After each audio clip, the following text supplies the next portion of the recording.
Market today की को founder VLA माला कार्यक्रम में शामिल हो चुके हैं। बहुत स्वागत है मैम आपका मनी लाइन पर। Very good morning. Good morning रोवर ji, good morning to all viewers. तो मैम, ये जो जी ग्लोबल मार्केट्स में एक्शन दिख रहा है, बहुत सारे डेवलपमेंट्स हो रहे हैं, इसके दम पर क्या हमारे मार्केट्स में आज भी तेजी का दमखम जारी रहेगा? टेक्निकल इंडिकेटर्स क्या है बता रहे हैं? देखिए, टेक्निकल बेस पर तो ये दमखम जो है ये जारी रहने वाला है। आज की मार्केट में बहुत पॉसिबल है कि हमको 26,160 और 26,200 ये लेवल टच होते हुए दिख सकते हैं।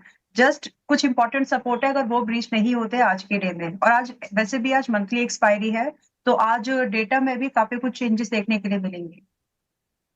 26,160 और 26,200। इनफैक्ट मैं ना, डर मेरे मन में यही था कि ये जो मंथली एक्सपायरी होती है ना, उस दिन उठापटक बहुत ज्यादा देखने को मिलती है। और इनफैक्ट 26,000 के आसपास ऑलरेडी हम देख रहे हैं कि मार्केट में रेजिस्टेंस काफी ज्यादा है। कल भी हमने 26,000 का लेवल पार किया, लेकिन उसके ऊपर टिक नहीं पा रहे हैं। तो इस लेवल की क्या सिग्निफिकेंस है, इन द कॉन्टेक्स्ट ऑफ कि आज मंथली एक्सपायरी भी है? देखिए, इस लेवल की इंपॉर्टेंस इतनी है कि अगर इसको जैसे ही 26,000 के ऊपर एक फॉलोइंग प्रोसीडिंग मिल जाती है, एक बार तो अटेम्प्ट हो चुका है, तो इसका मतलब है कि फिर नए हाई की तरफ हम लोग जा रहे हैं। और जो ये एक वेव बनेगी, ये जो नया अपसाइड की एक एक इम्पल्सिव मूव बनने वाली है, वो फिर बड़ी है, परसेंटेज वाइज वो काफी बड़ी है। तो सिर्फ एक इतना सा ही एक हर्डल है, और इसके अलावा और कोई हर्डल भी नहीं है, और ये ब्रेकेबल हर्डल है, मतलब ये ब्रीच हो जाएगा। हम्म। ठीक है, ओके। तो इम्पोर्टेंस तो है इस लेवल की, और आज एक्सपायरी का दिन भी है, तो उस लिहाज से ये लेवल अगर पार हो जाता है ऊपर की तरफ, तो हमारे लिए काफी इंपॉर्टेंट रहेगा। फिर हम नए रिकॉर्ड हाइस भी लगा सकते हैं। 26,277 आई थिंक यही लेवल था जो कि हमने नए रिकॉर्ड हाइस के रूप में छुआ था। वो लेवल्स भी फिर यस। आपको लगते हुए सकते हैं। अच्छा, एफआईस की बात करें तो ना, एफआईस बहुत कंफ्यूज कर रहे हैं मैम, कैश सेगमेंट में स्पेशली। हालांकि वायदा बाजार में तो ठीक है उनके आंकड़े, कैश सेगमेंट में कल भी उन्होंने 56 करोड़ रुपए की बिकवाली करी। हालांकि 2500 करोड़ रुपए के आसपास की खरीदारी का नंबर हमने डीआईएस का देखा है। तो कल जो उन्होंने बिकवाली की है 56 करोड़ रुपए की, पिछले अगर आप 1, 2, 3, 4 दिन का डेटा देखेंगे ना, 21, 23, 24 और 27, ये डेटा अगर देखेंगे, एक दिन खरीदारी एक दिन बिकवाली, एक दिन खरीदारी एक दिन बिकवाली, ये आंकड़े आप देख भी पा रहे हैं स्क्रीन के ऊपर। 21 तारीख को खरीदा, फिर 23 को बेचा, 24 को खरीदा, 27 को बेचा। नेट नेट देखा जाए तो नंबर ठीक लग रहा है, क्योंकि पिछले 3, 4 महीने काफी बड़ी बिकवाली उन्होंने की है इंडियन मार्केट्स में। कैश सेगमेंट की मैं बात कर रहा हूँ। लेकिन इस बार का यस। नंबर आप देखिए, केवल 300 करोड़ रुपए के आसपास की ही बिकवाली है। तो अब इस नंबर को कैसे समझा जाए, उनका रुख कैसे समझा जाए, उन्होंने क्या इंडिकेट करना चाह रहे हैं? वो भी पोजिशनिंग इस हिसाब से कर रहे हैं जैसा मौका लगे, या फिर पोजिशन लाइट लेकर चल रहे हैं? कैसे समझे, इनकी पोजिशनिंग क्या है? देखिए, पोजीशनिंग जो है, अभी पहले तो हमको यहाँ पे शॉर्ट कवरिंग होते हुए पूरा पूरा क्लियर डेटा है कि यहाँ पे बहुत अच्छी खासी शॉर्ट कवरिंग हुई है वन। और जो अब हमारी मार्केट जो है, देखिए संदीप जी, सस्ती हो गई है। मैं सस्ती इन्वेस्टर के पॉइंट ऑफ व्यू से बात कर रही हूँ, कि जो बाहर का पैसा डॉलर में मेजोरिटी टाइम्स में लग रहा है, तो इंडियन करेंसी को अगर आप आज की डेट में देख रहे हैं तो ये सस्ता है। हम ऑल टाइम हाई, जिसको हम हाई बोलते हैं, हमारी आईएनआर जो है ऑल टाइम लो पर चल रही है। तो from an investor point of view, though we are at very close to all time high, लेकिन पैसा तो कम ही लग रहा है ना। तो ये एक जो मार्केट सस्ती हुई है इन टर्म्स ऑफ इन्वेस्टमेंट, वो एक अपॉर्चुनिटी है, और इसको लोग बनाने की कोशिश कर रहे हैं। दो, ये बहुत महंगा लग रहा है अभी हमारे पॉइंट ऑफ व्यू से, क्योंकि हम अगर इंडियन पॉइंट ऑफ व्यू से इसको देखें, लेकिन जो बाहर के लोग हैं उनके लिए, क्योंकि हमारी करेंसी डेप्रिशिएट हो गई है, तो उसकी वजह से ये अभी भी महंगा नहीं है। नाउ, और ये जो डेटा इंडिकेट कर रहा है, ये पॉजिटिव बायस को इंडिकेट कर रहा है कि धीरे धीरे ही सही, लेकिन उनका जो नजरिया है वो बदल रहा है, और वो पॉजिटिव की तरफ जा रहा है। ठीक है, पॉजिटिव की तरफ जा भी रहा है। वायदा बाजार के आंकड़े आप देख लीजिए, उससे आपको इंडिकेट हो भी जाएगा, जो अभी आपको बता रही हैं कि क्या हो क्या रहा है। देखिए, वायदा बाजार के आंकड़े आप देखें तो कल जरूर 243 यानी कि 243 करोड़ रुपए की इंडेक्स फ्यूचर्स में बिकवाली है एफआईएस की। 6,800 करोड़ रुपए की इंडेक्स ऑप्शंस भी बेचे हैं उन्होंने। लेकिन स्टॉक फ्यूचर्स खरीदे गए हैं कल 4,500 करोड़ रुपए से ज्यादा के, 1,000 करोड़ रुपए के आसपास के स्टॉक ऑप्शंस भी बेचे हैं।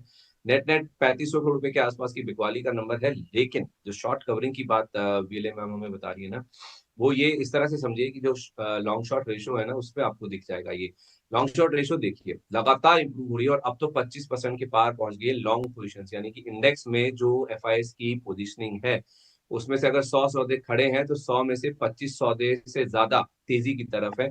ये नंबर 25% आप कह रहे हैं कि अब 100 में से 25 तेजी की तरफ है, इतना उत्साहजनक होने की क्या बात है? इसको थोड़ा कॉन्टेक्स्ट में देखिए। कॉन्टेक्स्ट है 14 अक्टूबर की डेट या फिर 15 अक्टूबर, जो 16 अक्टूबर आपके यस। सामने डेट है। ये जो लेटेस्ट नंबर आप देख पा रहे हैं, अगर आप अगली प्लेट में दिख जाए आपको, तो 7 अक्टूबर को ये पोजीशन थी 7% पर, 7.16% टू बी प्रिसाइज। ये आपके सामने आंकड़ा आ भी गया। ये 7.16% मैं क्यों बता रहा हूँ आपको, ये अब तक का, अभी का जो रिसेंट नंबर्स हमारे सामने है ना, ये लॉन्ग शॉर्ट रेशो के, ये रिसेंटली जो नंबर्स हैं उसमें से ये अभी तक का लो है।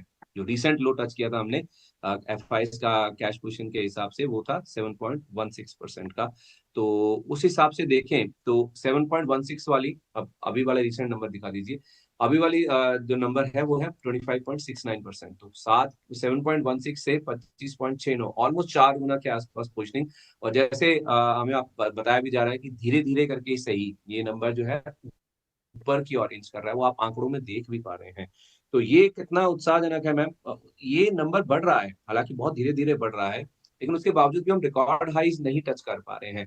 क्या रीजन है इसके पीछे? देखिए, इसके पीछे रीजन है जो स्टॉक स्पेसिफिक, जो निफ्टी 50 में जो बैंक जो भी मतलब स्टॉक्स है, जो ज्यादा अच्छा कर पा रहा है, तो वो उसका इम्पैक्ट हम यहाँ पर देख रहे हैं। लेकिन जिसके भी रिजल्ट थोड़े से भी शेकी हैं या फिर जो एक्सपेक्टेशन को मीट नहीं कर पा रहे हैं, तो उसकी वजह से एक average movement at index level वो एडजस्ट हो रही है। और मेरा बहुत ऐसा मानना है कि जैसे ही आपका रिलायंस इंडस्ट्रीज, बहुत सिंपल भाषा में अगर मैं बोलूं तो निफ्टी का इस बार का नया हाईज जो लगेंगे, फ्रेश हाई, वो उसी दिन लगने वाला है जिस दिन आपका रिलायंस 1525 के बाद पार निकल जाएगा। तो नए हाई रिलायंस के सपोर्ट के बिना फिलहाल नहीं निकलने वाले हैं, because Reliance industries he something ऐसी कंपनी है फिलहाल में जिसमें बहुत ज्यादा कॉन्फिडेंस एफआईआई को हो रहा है, या फिर हम जिसको इन्वेस्टर एक जो उस नजर से देख रहे हैं कि किस कंपनी पर दाव लगाया जाए, वो रिलायंस इंडस्ट्री बन रही है। तो उसी की वजह से जो मूवमेंट इसमें होगा उसकी वो क्रेडिट जाएगा इस बार निफ्टी 50 में सपोर्ट करने के लिए। बाकी जो बैंक्स हैं, जो दूसरे स्टॉक्स हैं, वहां पर हम थोड़ा सा कहीं पर कम कहीं पे ज्यादा मूवमेंट होने की वजह से वो जो मूव है निफ्टी इंडेक्स लेवल पर वो मैनेज हो जा रही है। अच्छा, मतलब 1525 पार करना, जब तक आरआई 1525 पार नहीं कर लेता, आप कह रहे हैं कि नया हाई नहीं लग सकता। ये मेरा सही है आंकलन, जो आपकी बात से मैंने जो यस, समझा है? Yes, yes. तो बहुत जरूरी है कि रिलायंस वीक ना पड़े, क्योंकि रिलायंस अगर वीक पड़ेगा तो बाकी स्टॉक्स तो कुछ सेक्टर अच्छा परफॉर्म कर रहे हैं निफ्टी इंडेक्स के, आई मीन स्टॉक्स कुछ अंडर परफॉर्म कर रहे हैं, बट रिलायंस में वो मजबूती है जो कि निफ्टी को नया हाई दिला सकता है। गिवन दिस, अभी जो यहाँ पर जो दूर है हम ऑल टाइम हाई से, bank Nifty already all time high पर आ चुका है। तो इन जो अपना निफ्टी 50 ऑल टाइम हाई से दूर है just 1%, it just a matter of 1%। और एक साल के दौरान में हम अपने वापस नए हाई को छू सकते हैं। पिछला लगभग इट्स लाइक 13 महीने, एक साल 1 महीना हुआ है। और पॉसिबल है कि ये मंथली क्लोजिंग अभी भी हमारे पास में अगर देखें तो 4 दिन है ट्रेडिंग सेशन की अगर बात करें, तो 31 अक्टूबर आते आते चांसेस हैं कि हम नए हाई छू लें। बस कुछ नेगेटिव न्यूज नहीं आनी चाहिए बाकी बाहर से। नहीं, नेगेटिव न्यूज का फिलहाल देखा जाए तो कोई एक्सपेक्टेशन, कोई ऐसी आशंका नहीं नजर आ रही है। पॉजिटिव ही हो नहीं, रहा है कुछ सब सो के कुछ। उठे फिर बोले कि आज मैं कुछ बम फोड़ता हूँ या कुछ ऐसा हो जाए तो चलो इस सेक्टर वैसे को आपको एक बात कुछ खिलाते हैं, मतलब ऐसा मूड नहीं होना चाहिए किसी का। वैसे आपको एक बात बोलूं, जब से ट्रम्प साहब आए हैं ना, ऐसे कई दिन हम उठ के देखे हैं हमने कि आज ये बम फूट गया, आज वो बम फूट गया, ट्रम्प साहब ने ये कर दिया, ट्रम्प साहब ने वो कर दिया। अब धीरे धीरे आदत भी हो गई है। एक बार यस, आप उठे, मान लीजिए आप उठे और एकदम बम का धमाका हो, आप ना डर के उठेंगे। वो कई यस, महीने में अगर 10-15 बार हो जाए तो फिर आप बोलेंगे अरे यार अच्छा आज भी हो गया बम धमाका, कोई दिक्कत नहीं है, ठीक है। आदत यस। सी हो जाती है ना, ट्रम्प साहब ने आदत भी लगा दी है। तो अब उनके पास, वैसे देखा जाए ना मैम, वैसे उनके पास कुछ गुंजाइश भी बचा नहीं है नहीं है। To be very. अब ज्यादा बम पटाखे चलाने की उनके पास गुंजाइश भी नहीं है। वो अलग बात है कि आदमी जब डूबने वाला होता है ना, मैं माफ कीजिए ये वर्ड यूज कर रहा हूँ, जब आदमी डूबने वाला होता है ना, तो एक बार हाथ पैर मारता है, फटफड़ाता है। तो वो एक जो डेस्परेट एफर्ट है ना, वो जरूर चल रहा है। मैं इस चीज को बोलना नहीं चाह रहा था, लेकिन हाँ, हो यही रहा है एक्चुअली। देखा जाए ना तो यूएस की इकोनॉमी में जिस तरह की स्थिति है ना, it's on the verge of breaking actually.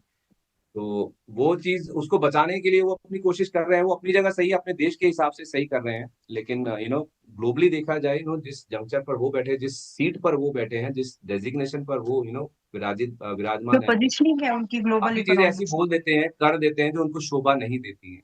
उस वजह से फिर क्रिटिसिज्म का भी उनका पार्ट बन जाते हैं, वो झेलना पड़ जाता है हमको। खैर, ऐसा कुछ आशंका तो नहीं है। और दिक्कत की बात यह है, जो आप करेंसी की बात कर रहे थे ना, घरेलू संकेतों में देखें तो हमारा रुपया कमजोर हुआ है। सोमवार को डॉलर के मुकाबले रुपया 39 पैसे कमजोर हुआ है। 87-85 के मुकाबले 88-24 का लेवल है, जहां पर कल इंडियन मार्केट्स में हमने रुपए में क्लोजिंग बनती हुई देखी। तो ये एक इम्पॉर्टेंट फैक्टर है जिसको इम्प्रूव होना होगा हमारे लिए, क्योंकि we are largely dependent on imports. तो इम्पोर्ट निर्भरता हमारी जो है, वो रुपया अगर कमजोर होगा तो हम बाहर से इन्फ्लेशन इंपोर्ट करते रहेंगे, यानी कि बाहर से हम महंगी चीजें खरीदेंगे, करेंसी का एक जो इम्पैक्ट है उसके हिसाब से। तो ये एक फैक्टर है जिसको देखना होगा। लेकिन बाकी चीजें अच्छी हैं, क्योंकि यूएस में बॉन्ड यील्ड नीचे आई है। वहां पे अगर आप देखें डॉलर इंडेक्स हल्का हुआ है, और उसके साथ साथ आप देखेंगे तो क्रूड भी हल्का होता हुआ देखा है। तो हमारे लिए पॉजिटिव फैक्टर्स हैं ग्लोबली। अगर आप देखेंगे तो तीन चार चीजें हैं जो आज कारोबार की शुरुआत के लिहाज से काफी अच्छी नजर आ रही हैं। अब आ जाते हैं घरेलू फैक्टर्स में, नतीजों पर, जो कि बहुत इंपॉर्टेंट है, और रिजल्ट सीजन चल भी रहा है। मैम जरा एक बार आईओसी पे नजर डालिए। आईओसी के कल बाजार बंद होने के बाद नंबर्स आए हैं, और कल हमने ओएमसीज में वैसे भी काफी अच्छा मूव बनता हुआ देखा है। बीपीसीएल लीड कर रहा था 4% के आसपास के गेंस थे, क्योंकि क्रूड हल्का हुआ। और सिंगापुर के जो जीआरएम्स है ना, मार्जिन जो है, ग्रॉस रिफाइनिंग मार्जिन, वो मैं कहीं पढ़ रहा था कि बहुत तेजी से बढ़े हैं पिछले एक महीने में, एक हफ्ते में ही 10 गुना के आसपास का जंप वहां पर देखने को मिला है। तो आईओसी के नंबर्स भी अच्छे आए हैं। तो 34% मुनाफा बढ़ा है, EBITDA भी ग्रो किया है, मार्जिन भी बढ़कर आए हैं, जीआरएम्स भी अच्छे रहे हैं। आईओसी में क्या करना चाहिए, ओएमसीज में आपकी बेस्ट पिक क्या है? आईओसी में देखिए पॉजिटिव बायस है और इसको बिल्कुल खरीदा जा सकता है आज की डेट में। और बेस्ट पिक में एक यही है सबसे ज्यादा, क्योंकि जो इसकी प्राइस पोजीशनिंग और जो इसका ओवरऑल वैल्यूएशन है वो भी बहुत ही डाइजेस्टेबल है। तो मेरे हिसाब से ये ही एक ऐसा है जहां पर आप अपने पैसे को सेक्टर के कंपैरिजन में बिल्कुल एट पार है। प्राइस पोजीशनिंग अगर आप टेक्निकल देखें बिल्कुल ठीक ठाक है। अगर आप दूसरे एस्पेक्ट्स टेक्निकल चार्ट्स भी देखें उसके हिसाब से भी ठीक है, और रिजल्ट्स की जब बात करें तो वो भी फेवरेबल है। तो ये जो पूरी पूरा एक प्लेट सर्व किया गया है, खाने लायक बनता है। सो कंसिडरिंग दैट 155 के पास में जो क्लोजिंग हुई है, अगर आज गैप अप नहीं हो जाता है तो हम्म। 155 156 ये जो रेंज है 155 156 ये एक बायबल रेंज ही रहने वाली है। एंड इसमें यहाँ पे जो टारगेट्स बनते हैं मेरी नजरिए में वो 165 165 से लेकर के अप टू 185 तक बनते हैं इन द शॉर्ट टर्म। मैं जब शॉर्ट टर्म बोल रही हूँ तो मैं 3 महीने का एक आउटपुट लेकर के चल रही हूँ। और इसमें जो हमें टारगेट मिल सकते हैं, और सॉरी जो हमें इसमें स्टॉप लॉस लेके चलना है वो रहेगा आपका 144 का। तो आउटलुक पॉजिटिव है और रिस्क भी छोटा है as compared to reward possibilities. मतलब आप कह रहे हैं कि अगर सपाट खुल जाए, फ्लैट ओपनिंग हो जाए, तो इन लेवल्स पे भी खरीदा जा सकता है, 155 156 के आसपास। 165 185 ये टारगेट है, और 144 तक के लेवल्स स्टॉप लॉस के रूप में आपको लगाने होंगे। बेस्ट पिक क्या है मैम ओएमसीज में, अगर आपको रहना? क्योंकि ऑयल एंड गैस में और भी प्लेस है, जैसे क्रूड ऊपर नीचे होता है ना, तो एमआरपीएल, चेन्नई पेट्रो, इनमें मूव बहुत वायलेंट देखने को मिलता है। देखिए आज की डेट में अगर मुझे एक सेफर एमआरपीएल वगैरह ये स्टॉक ठीक है, लेकिन जैसे कि आपने पूछा कि कौन सा स्टॉक अच्छा लग रहा है, तो आप आईओसी को कंसिडर कर सकते हैं दो एस्पेक्ट्स में। एक तो इसका प्राइस वगैरह भी ठीक है, और इसमें डिविडेंड वाला भी एक कंसेप्ट रहेगा कि अगर स्टॉक मूव भी नहीं किया तो आपको डिविडेंड मिलने वाला है वहां पर। तो पहली बात तो ये मूव करेगा जिसमें बहुत चांसेस है, तो आप इसको कंसिडर कर सकते हैं। हालांकि मोस्ट ऑफ द स्टॉक, अगर हम ओवरऑल अगर एक बात करें तो मोस्ट ऑफ द स्टॉक अभी गिरे हुए ही हैं। चाहे आप चेन्नई पेट्रोल लीजिए, हिंद पेट्रो की बात कीजिए, या फिर आप बीपीसीएल को लीजिए, तो कुछ एक स्टॉक्स हैं। अगर एक पिक करना है तो मैं आईओसी को करूंगी आज की डेट में। और अगर दो तीन पिक की बात है तो हम बीपीसीएल को भी कंसीडर कर सकते हैं, जो कि अभी मतलब बेस्ट पिक, 343 पर 343 पर है। ठीक है, मतलब बेस्ट पिक आपका आईओसी ही हुआ। वो नाम चाहिए आपको तो फिर दूसरा नाम बीपीसीएल होगा। पहला पिक या फिर जो पहला नाम है, वो तो बेस्ट ऑफ द लॉट तो आईओसी ही नजर आता है। इसमें डिविडेंड वाला प्ले भी है, जो कि आपके लिए पॉजिटिव के रूप में काम कर सकता है। अच्छा, अदानी ग्रुप में बात करें तो कल अदानी एनर्जी सॉल्यूशंस के नंबर्स आए हैं। मुनाफा इनका 21% घटकर आया है, रेवेन्यू जरूर बढ़ा है 0.7%, अबिडा में भी जंप था, मार्जिन भी इंप्रूव होकर आए, लेकिन मुनाफे में जो गिरावट आई है 21% की, थोड़ी सी चिंताजनक है। अदानी एनर्जी सॉल्यूशंस में क्या करना चाहिए? एक मिनट, एक मिनट, एक्चुअली मैं एक ट्रेड देख रही थी। एक्सपायरी के हिसाब से? अम, अडानी ग्रीन ना? नहीं। Adani Adani energy solutions. Okay fine, yes. देखिए अभी ये 946 के पास में है, तो थोड़ा सा अब हम ये एक्सपेक्ट कर सकते हैं संदीप जी, कि यहाँ से हमें 930 और 945 की ये जो रेंज है, इसको बाय कंसीडर किया जा सकता है, 930 945। और अभी ये 946 के पास में क्लोज हुआ है पिछले सेशन में, और इसके अगेंस्ट जो हमें मतलब थोड़ा सा स्लाइटली ही 1-2 रुपए के लोअर प्राइस का वेट करें, कि ताकि आपको बाइंग अच्छी मिल जाए, और वो चांसेस से मिल जाएगी। अब यहाँ पर जो हमें टारगेट एक्सपेक्टेशन रखनी चाहिए वो 995 की, यानी 995 पहला टारगेट, और इसमें मेरा आउटलुक जो है पॉजिटिव है। 995 पहला टारगेट, 1070 एंड लगभग फिर इसके बाद में एक स्ट्रेट जंप आपको मिल सकता है यहाँ पर 1200 का, और ये बहुत पॉसिबल है। रही बात इसमें स्टॉप लॉस, तो हम स्टॉप लॉस यहाँ पर 855 का फॉलो करके चलेंगे क्लोजिंग बेस पर। 855 जी। और जो बाइंग अगर है, बाइंग रेंज है, अगर अगर ये जो नतीजे जिस तरह के दिख रहे हैं मुनाफे के फ्रंट पर जैसे आए हैं, अगर कोई डिप मिलता है तो खरीदारी करने के रूप में यूज करना चाहिए इसको। जी। ठीक है, परफेक्ट है। तो डिप्स पे मिले तो खरीदना ही चाहिए ना, बस भले ही थोड़े से निराशाजनक है मुनाफे के फ्रंट पर, लेकिन आपको डिप्स पे खरीदारी करनी चाहिए। 995, 1070, 1200 के टारगेट, 855 रुपए का आपको यहाँ पे स्टॉप लॉस चाहिए। सोना बीएलडब्ल्यू, इसको देखिए मैम, इसके नंबर्स आए हैं, मुनाफा 20% बढ़ा है, रेवेन्यू में 23% का जंप है, कामकाजी मुनाफा इनका 12.5% बढ़ा है, और किसी भी पैरामीटर पर आप देख लीजिए, नंबर जो बाजार अनुमान करके चल रहा था ना, उससे अच्छे ही आए हैं। और मार्जिन की भी जहां तक बात है, तो मार्जिन आपको घटकर आते हुए देखेंगे, 27.3% वाला मार्जिन घटकर 25% के भी नीचे आ गया, लेकिन बाजार मान के चल रहा था कि इस बार मार्जिन शायद 24% के भी नीचे आ जाए। तो 1% कम से कम इनका जो मार्जिन है वो बाजार अनुमान से बेटर आता हुआ दिखा है। सोना बीएलडब्ल्यू नंबर्स तो अच्छे हैं, आज स्टॉक में भी कुछ अच्छी अच्छी रैली देखने को मिलेगी। देखिए पहले तो मैं डिस्क्लोजर देना चाहती हूँ विपुल जी, कि ये स्टॉक मतलब इसका फ्यूचर में लॉन्ग पोजीशन हमने 30 सितंबर को इनिशिएट कराया था, at the rate of November series में लिया था एक्चुअली 417 18 की रेंज पर, जिसमें कि हमारे टारगेट थे 450 से लेकर के 485 एंड 950, ये टारगेट्स थे। तो मेरे हिसाब से, मेरे लिए अगर मैं मेरा आउटलुक की बात करूं, तो हमने सितंबर 30 को जो इनिशिएशन लिया था, उसके हिसाब से तो यहाँ पर आज की डेट में थोड़ा बहुत ये गैप अप ओपन हो सकता है, बट बहुत लोगों के लिए जिन्होंने लोअर लेवल पर बाय कर लिया है, उनके लिए एक प्रॉफिट बुकिंग बनेगा अभी। सो इन माय ओपिनियन, अगर आप इसमें फ्रेश बाइंग का व्यू रख रहे हैं, रख सकते हैं। Just one thing need to be consider here, कि ये कम समय में अच्छा परफॉर्म किया है और अभी थोड़ा सा ओवर बॉट हो चुका है। तो जब मैं थोड़े 20%, एक महीने में 20% के गेन इस स्टॉक ने अभी ऑलरेडी दिए हैं, and we been in this trade now. अगर आज ये गैप अप हो जाता है, मान लीजिए, क्योंकि रिजल्ट अच्छे हैं इसके, और अगर ये आपको गैप अप मिलता है अबव 500, ध्यान से सुनेंगे इसको हम, अगर 500 के ऊपर का गैप अप हो रहा है, तो इमीडिएट एक्शन लेने की जरूरत नहीं है। थोड़ा सा पुल बैक आपको मिल सकता है वापस से 485 490 के आसपास में, तब वहां पर एक लिमिटेड एक्सपोजर में हम फ्रेश लॉन्ग की बात कर सकते हैं, फ्रेश लॉन्ग इनिशिएट कर सकते हैं। स्टॉप लॉस जो मेंटेन करना है वो होगा 440 का। एक्सपेक्टेशन ऑफ टारगेट जो रखेंगे 530 की, 565, एंड लगभग अगर आप स्विंग में इसको लेना चाहते हैं कैश मार्केट में, तो आप इसको 600 तक भी जाते हुए देख सकते हैं। तो इसमें ये डिस्क्लोजर देना मुझे इसलिए जरूरी था, क्योंकि एक महीने में 20% का मूव इस स्टॉक ने किया है। तो आपको थोड़ा बहुत यहाँ पर प्रॉफिट बुकिंग वाला या फिर एक कंसोलिडेशन वाला एक्सपीरियंस मिलेगा। तो आप बहुत ध्यान से अपने फंड्स को अलोकेट करें अगर आप इसमें इन्वेस्टमेंट का प्लान कर रहे हैं। ठीक है, मतलब अगर आप पहले से निवेशित हैं या अपने शॉर्ट पोजिशन, शॉर्ट टर्म की पोजिशन है आपके पास, तो आप इसमें मुनाफा वसूली कीजिए। और मैं तो इसी तरह से नोट कर रहा हूँ कि अगर 500 रुपए के ऊपर खुलता है तो आपको मुनाफा वसूली करनी चाहिए, राइट। जी जी, 500 रुपए के ऊपर स्ट्रेट, क्योंकि क्लोजिंग जो मिली है पिछली, वो 485 483 के रेंज में है। एनएससी बीएससी दोनों का अगर हम देख ले तो 484 के आसपास की क्लोजिंग है। तो अगर हम सीधा यहाँ क्लोजिंग बेस पर भी 500 की बात कर रहे हैं, तो 2-3% के ऊपर की ये क्लोज गैप अप होगा। तो आप तो देख के, आउटलुक अभी भी पॉजिटिव है, ऐसा नहीं कि इसमें आउटलुक चेंज हुआ, आउटलुक पॉजिटिव है। बस क्योंकि ये ऑलरेडी रन कर चुका है 20%, तो आपका जो होल्डिंग पीरियड है वो इंक्रीज हो जाएगा।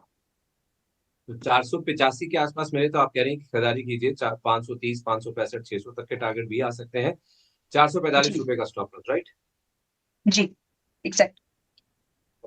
ओके, तो दो जैसी आपकी पोजिशनिंग है उसके हिसाब से आपको रणनीति यहाँ पे अब अपनानी चाहिए।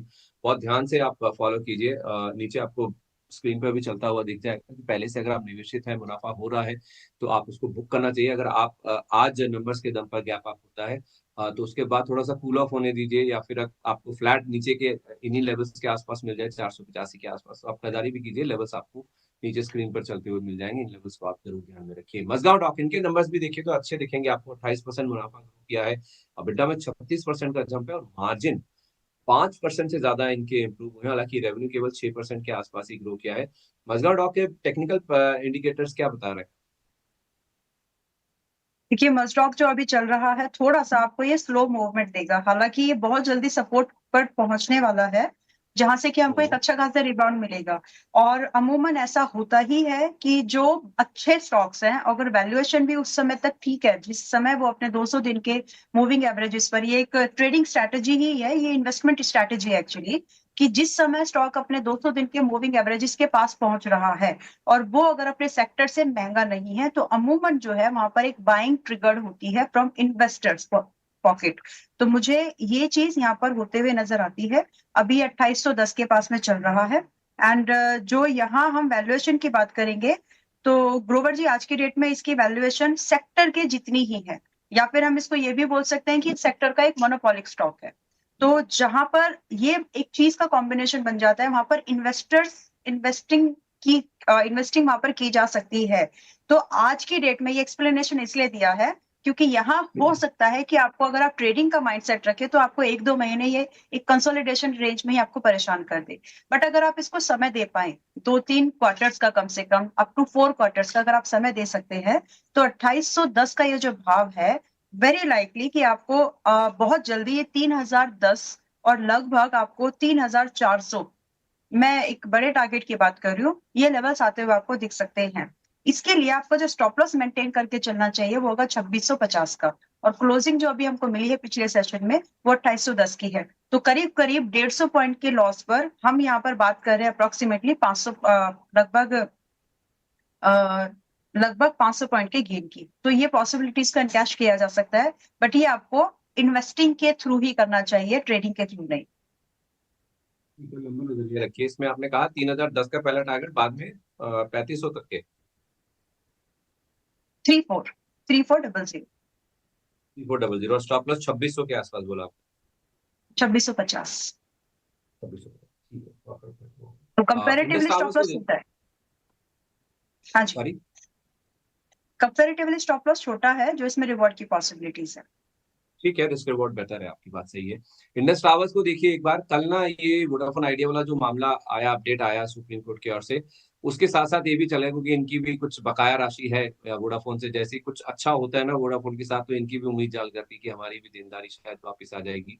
बकाया जो है वापस मिलने की उम्मीद बढ़ जाती है। लेकिन इनके नंबर्स अच्छे नहीं दिख रहे हैं, आई डोंट नो। मुनाफा 17% गिरा है, भले ही रेवेन्यूज बढ़कर आए हैं 10% के आसपास। एबिटा में 6% का ड्रॉप है, और मार्जिन्स भी घटकर आते हुए दिखे हैं। तो इंडस टावर्स में चार्ट्स क्या बता रहे हैं? खबरों के दम पर तो इसमें थोड़ी रैली हो गई कल।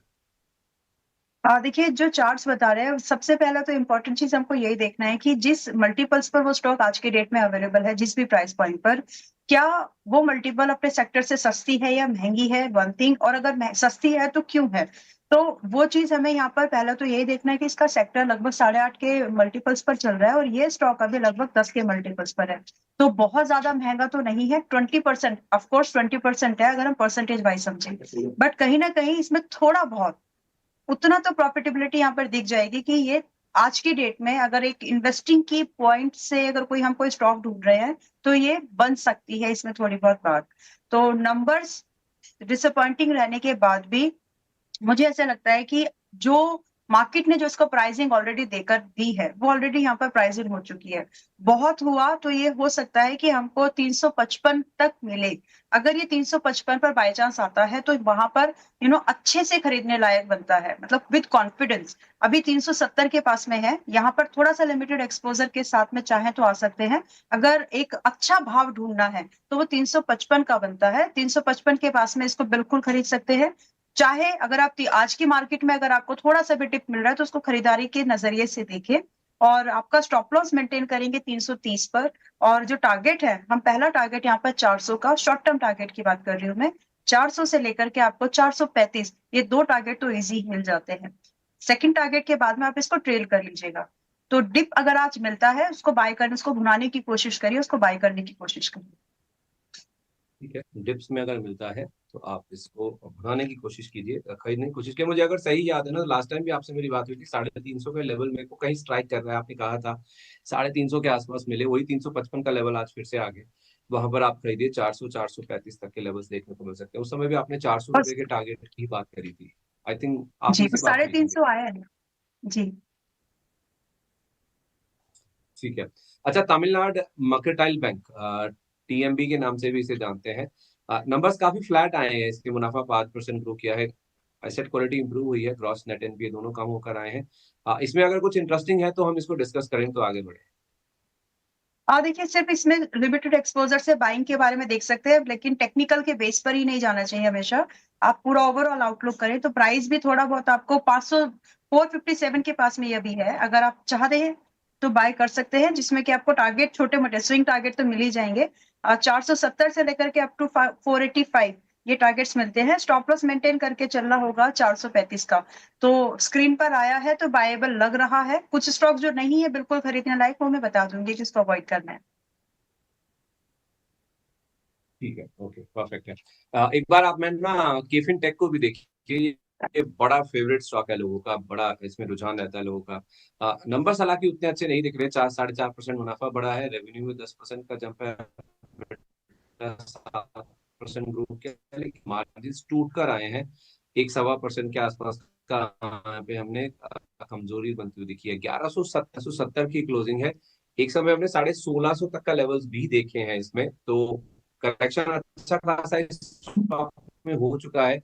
लेकिन इन नंबर्स के दम पर क्या चार्ट पैटर्न्स को अगर मिला ले तो क्या इन लेवल्स पे देखिए, बनती नंबर्स है? के बेस पर वो, जी, नंबर्स के बेस पर हो सकता है कि हमको बहुत थोड़ा सा फ्लैट या फिर थोड़ा स्लाइटली थोड़ा डेंटेड ओपनिंग मिले। तो अगर वो मिल रहा है तो कोशिश करें कि आप इसको एनकैश करें, लेकिन बहुत ही कम एक्सपोजर में। तो आज के डेट में हो सकता है कि आपको 1150 के आसपास ही आपको मिल जाए ओपनिंग में, या फिर दिन में किसी भी टाइम पर। तो वहां पर इसमें थोड़ा बहुत बाइंग का एक व्यू बनता है। रही बात स्टॉप लॉस जो हमको मेंटेन करना है स्ट्रिक्टली, वो होगा 1040 का। ये स्ट्रिक्ट स्टॉप लॉस मैंने यहाँ पर मेंशन किया है। और जो टारगेट हम यहाँ पर देख पाएंगे, थोड़े से कंपैरेटिवली छोटे टारगेट्स होंगे, जो कि आपके 1430 and one sorry I beg your pardon 1230 and 1270। In 2 targets को कंसिडर करके इसमें एक व्यू बनाया जा सकता है बाइंग का।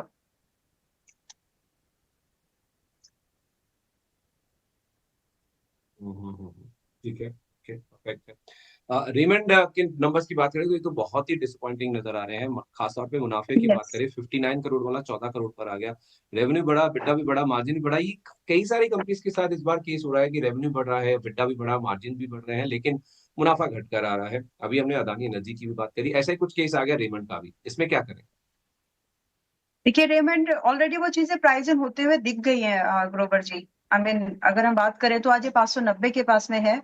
तो एक छोटा सा रिस्क, मुझे ऐसे लगता है, मुझे बार बार ऐसे ही लगता है कि जो प्राइस है ना संदीप जी, वो पहले रिएक्ट कर चुका होता है। वो एक बार हमने एक एग्जाम्पल मैंने दिया था कि अगर मेरे घर में फंक्शन है तो मुझे सबसे पहले पता है और मैं तैयारी में लग जाऊंगी। और बाहर वालों को बाद में पता चलता है। तो बाहर वाले जो प्राइस है ना, वो घर है मेरे हिसाब से, member of the family is the price. तो वो प्राइस जो है पहले ही एक्शन करने लगता है और बाकी चीजें फिर बाद में दिखती है। तो इन माय ओपिनियन ये जो अभी 590 का ये जो भाव है, इसमें बहुत ज्यादा गिरावट की जगह बची नहीं है। तो अब इसमें ज्यादा से ज्यादा अगर हम स्लाइड एक्सपेक्ट कर सकते हैं तो वो सिर्फ 560 तक ही हो सकता है। आज के इस डेटा के हिसाब से भी जो ये न्यूज आई है, क्योंकि मार्केट क्लोज होने के बाद आया ये, तो 560 के आसपास अगर ये मिल जाए तो इसको खरीदने का एक बार तो मौका बनता है। क्योंकि हो सकता है कि ये जो हमारे टेक्सटाइल इंडस्ट्रीज के जो स्टॉक्स हैं, या फिर जो बाकी सारे जो प्रोमिनेंट कंपनीज हैं, तो उसमें कुछ ना कुछ एक अगर कुछ रिवाइवल बनता है तो ये स्टॉक सबसे पहले भागेंगे, जो सबसे पोजीशनिंग जिनकी ठीक थी और जो एक रिनॉन्ड ब्रांड है। तो अभी 560 के आसपास मिले तो खरीदार बन सकते हैं इसमें। एसएल लगा के चलेंगे हम इसमें 530 का छोटा ही, और जो टारगेट की एक्सपेक्टेशन रखेंगे वो कंपैरेटिवली बड़ी रखेंगे, क्योंकि यहाँ से रिबाउंड के चांसेस बनेंगे, तो अच्छी रेंज बन सकती है जिसमें कि 620 और लगभग आपको 650, ये 2 टारगेट तो बन सकते हैं। इसके बाद प्रॉफिट बुकिंग सजेस्टेड है। ठीक है, बाटा के नंबर्स भी अच्छे नहीं है, मतलब कहने में थोड़ा वो लग रहा है, लेकिन नंबर्स अच्छे आ नहीं रहे पिछले 3-4 क्वार्टर्स की जहाँ तक बात यस। है। बल्कि निराशाजनक है नंबर, मुनाफे के फ्रंट पर देखे तो 73% का ड्रॉप है। बाटा में क्या करें, अवॉइड करें या है कुछ पोजिशनिंग लाइक का सिचुएशन? बाटा इंडिया देखिए अभी आज की डेट में 4%, ये प्री मार्केट ही बता रहा है संदीप जी की, लगभग 5% गैप डाउन ओपन होने वाला है। तो बाटा इंडिया अगर नंबर्स कंसीडर बता करना रहे हैं। भी है, हाँ, जो प्री मार्केट ओपनिंग अभी दिख रही है यहाँ पर, और ये कल क्लोज हुआ था 1160 के पास में, और अभी प्री मार्केट ही बता रहा है कि ये 1110 के आसपास ओपन होगा। हालांकि अगर ये इस रेंज में आपको ओपन होते हुए मिलता भी है ना, तो ये एक ऑलरेडी डिस्काउंट हो गया। जो बेकार रिजल्ट, जो खराब रिजल्ट दिए हैं, वो डिस्काउंट हो गई है यहाँ पर इस गैप डाउन में। तो आप यहाँ पर 1000 के आसपास और 1050, 1050 और 1000 के आसपास, नो, 1050 और 1100, इस रेंज में यहाँ पर बाइंग का नजरिया बनाया जा सकता है। और जो स्टॉप लॉस मेंटेन करके चलेंगे हम लोग, वो स्टॉप लॉस रखेंगे यहाँ पर सिर्फ 970 का। थोड़ा सा डीप जरूर है, लेकिन यहाँ से जो रिबाउंड के चांसेस बनते हैं, फिर उसमें सीधा टारगेट हमारा बनेगा यहाँ पर 1200 का पहला टारगेट है ना, अप्रोक्सीमेटली आपको 1320 का ये जो है टारगेट आपको मिल सकता है। तो जो ये रिजल्ट है वो डिस्काउंटेड होते हुए ओपनिंग प्राइस में दिखेंगे, और आज की मार्केट में ये हो सकता है कि ये लोअर लेवल्स पर ही ट्रेड करे। ठीक है, ओके। मेरे पास थोड़ा समय कम है मैम, बाजार खुलने वाला है। JK tyre, Jubilant Ingrevia, Mahindra logistics, ये 3 कंपनियां हैं जिनके नंबर्स और मुझे डिस्कस करने हैं। जेके टायर के नंबर अच्छे हैं, जैसा हमने सीएट के केस में भी देखा, तो टायर कंपनियों के नंबर अच्छे आ रहे हैं। इनमें से कोई एक स्टॉक जो कि अच्छा है जिसको हम डिस्कस कर सकें? JK tyre, Jubilant Ingrevia, Mahindra logistics. Jubilant, okay. देखिए जेके टायर अभी 411 पर है, मेरी नजर तो थोड़ा सा स्लगिश होगा थोड़ा। इसमें आपको एक प्रॉफिट बुकिंग, मतलब इसमें बाय का ही व्यू रखना है, लेकिन लोअर लेवल्स पर। अब वही, और वो लेवल, लोअर लेवल बनते हैं 395 और 400 के रेंज में। तो बाय चांस आज गैप अप हो भी जाता है, तो थोड़ा सा वेट कर लीजिएगा कि आपको एक अच्छा भाव मिल सके, क्योंकि आज अच्छी खासी गैप अप ओपनिंग इसमें दिख रही है, लगभग 6-7% की। तो इमीडिएटली जंप इन मत करिएगा। कम से कम अगर आपको लेना भी है तो 420, ये बहुत ऊपर की बाइंग है मेरे हिसाब से। तो 415, 420 में आप स्ट्रेच बाइंग ले सकते हैं, और अच्छी बाइंग लें तो 395, 400। तो ये भी एक मौका है, अगर आप इसको चाहें लोअर लेवल पर ही खरीदे, भागते हुए को मत करिएगा। हालांकि इसमें जो टारगेट बनेंगे आपके, अगर आपको लोअर लेवल मिल जाता है तो आपको 460 से लेकर 525 तक के भाव मिल जाएंगे। और stop loss both of the cases, आपको बाद में भी 395 और 400 मिले, या फिर आप 415 से 420 की रेंज में खरीद रहे हैं, अगर रेट है तो आपका जो स्टॉप लॉस मेंटेन करना है वो 375 का ही होगा। तो इसमें एक मौका है। दूसरा जो स्टॉक है यहाँ पर, जुबिलेंट इंग्रेविया, मेरी नजर में इसको 685 के ऊपर जब ये क्लोज करे तब इसमें बायर बने। अभी ये 677 पर है, तो आज हो सकता है वैसे कि 685 के ऊपर आपको आज एक भाव दिखाए। तो जब ये 685 के ऊपर जाता है वहां पर बनती है। स्टॉप लॉस रहेगा 650, टारगेट रहेंगे इसमें 720, एंड दूसरा टारगेट में 770 का बनता है। परफेक्ट है, ओके। एक बार जरा मेरे सहयोगी नरेंद्र भाई एक बार फिर से मेरे साथ जुड़ चुके हैं ये बताने के लिए कि ब्रोकर्स के रडार पर कौन से स्टॉक्स हैं, क्योंकि रिजल्ट सीजन चल रहा है, तो ब्रोकर्स भी अपनी राय नंबर्स के बाद स्टॉक्स पर दे रहे हैं। नरेंद्र, बहुत स्वागत है आपका। फिर से बताइए किन किन स्टॉक्स पर नजर रखे, ब्रोकर्स क्या बता रहे हैं नंबर्स के बाद, किन स्टॉक पर बुलिश है, कहाँ पर बेरिश है? जी शुक्रिया संदीप। रिजल्ट आने के बाद ब्रोकर्स की राय भी आती है, और इन ब्रोकर्स की राय पर नज़र रखना भी काफ़ी ज़रूरी है। मॉर्गन स्टैनली ने आईओसी पर ओवरवेट की रेटिंग दी है और 168 रुपये का टारगेट दिया है। वही यूबीएस ने पीएनबी हाउसिंग पर बाय रेटिंग देते हुए 1200 रुपये का टारगेट दिया है। इसके अलावा यूबीएस ने इंडस टावर पर न्यूट्रल की रेटिंग दी है और 425 रुपये का टारगेट दिया है। वहीं इनक्रेड ने जेएसडब्ल्यू स्टील पर रिड्यूस रेटिंग देते हुए 939 रुपये का टारगेट दिया है। वहीं सीएलएसए ने सोना बीएलडब्ल्यू पर आउट परफॉर्म की रेटिंग दी है और 570 रुपये का टारगेट दिया है। जी संदीप। बहुत शुक्रिया आपका नवीन, ये अपडेट हमें देने के लिए। वेले मैम, जरा एक बार जेएसडब्ल्यू स्टील देखिए, मेटल स्टॉक्स की अगर हम बात करें, जो फंक्शन की बात करी थी, वो फंक्शन है इस हफ्ते ट्रम्प साहब और शी जिनपिंग साहब की होने वाली बैठक। और इस फंक्शन से पहले जो प्राइस है, जो घर वाले हैं ना, वो है मेटल स्टॉक्स। ये ऑलरेडी काफी ज्यादा मूव कर चुके हैं। इनक्रेड की रिपोर्ट आई है, रिड्यूस की रेटिंग दे रही है जेएसडब्ल्यू स्टील पर। आप मेटल एज अ पैक पर आपकी राय दीजिए, क्या करें? ये जो रन अप हो चुका है, उसके बाद मुनाफा वसूली का समय, या अभी अपसाइड और बाकी है? देखिए, पहले हम इंडेक्स की बात करेंगे, metal as an overall sector. तो यहाँ पे मुनाफा वसूली तो अभी नहीं बन, ओवरऑल सेक्टर की बात करें, though we are at all time high, लेकिन हम यहाँ पर पॉजिटिव आउटलुक अभी भी लेके चलते हैं। मैं उसको कंटिन्यू कर रही हूँ। स्टॉक स्पेसिफिक एक्शन डेफिनेटली होगा। देखिए, इंडस्ट्री अगर बात करें, सेक्टर वाइज अगर बात करें, तो ये अभी भी पॉजिटिव रहने वाला है।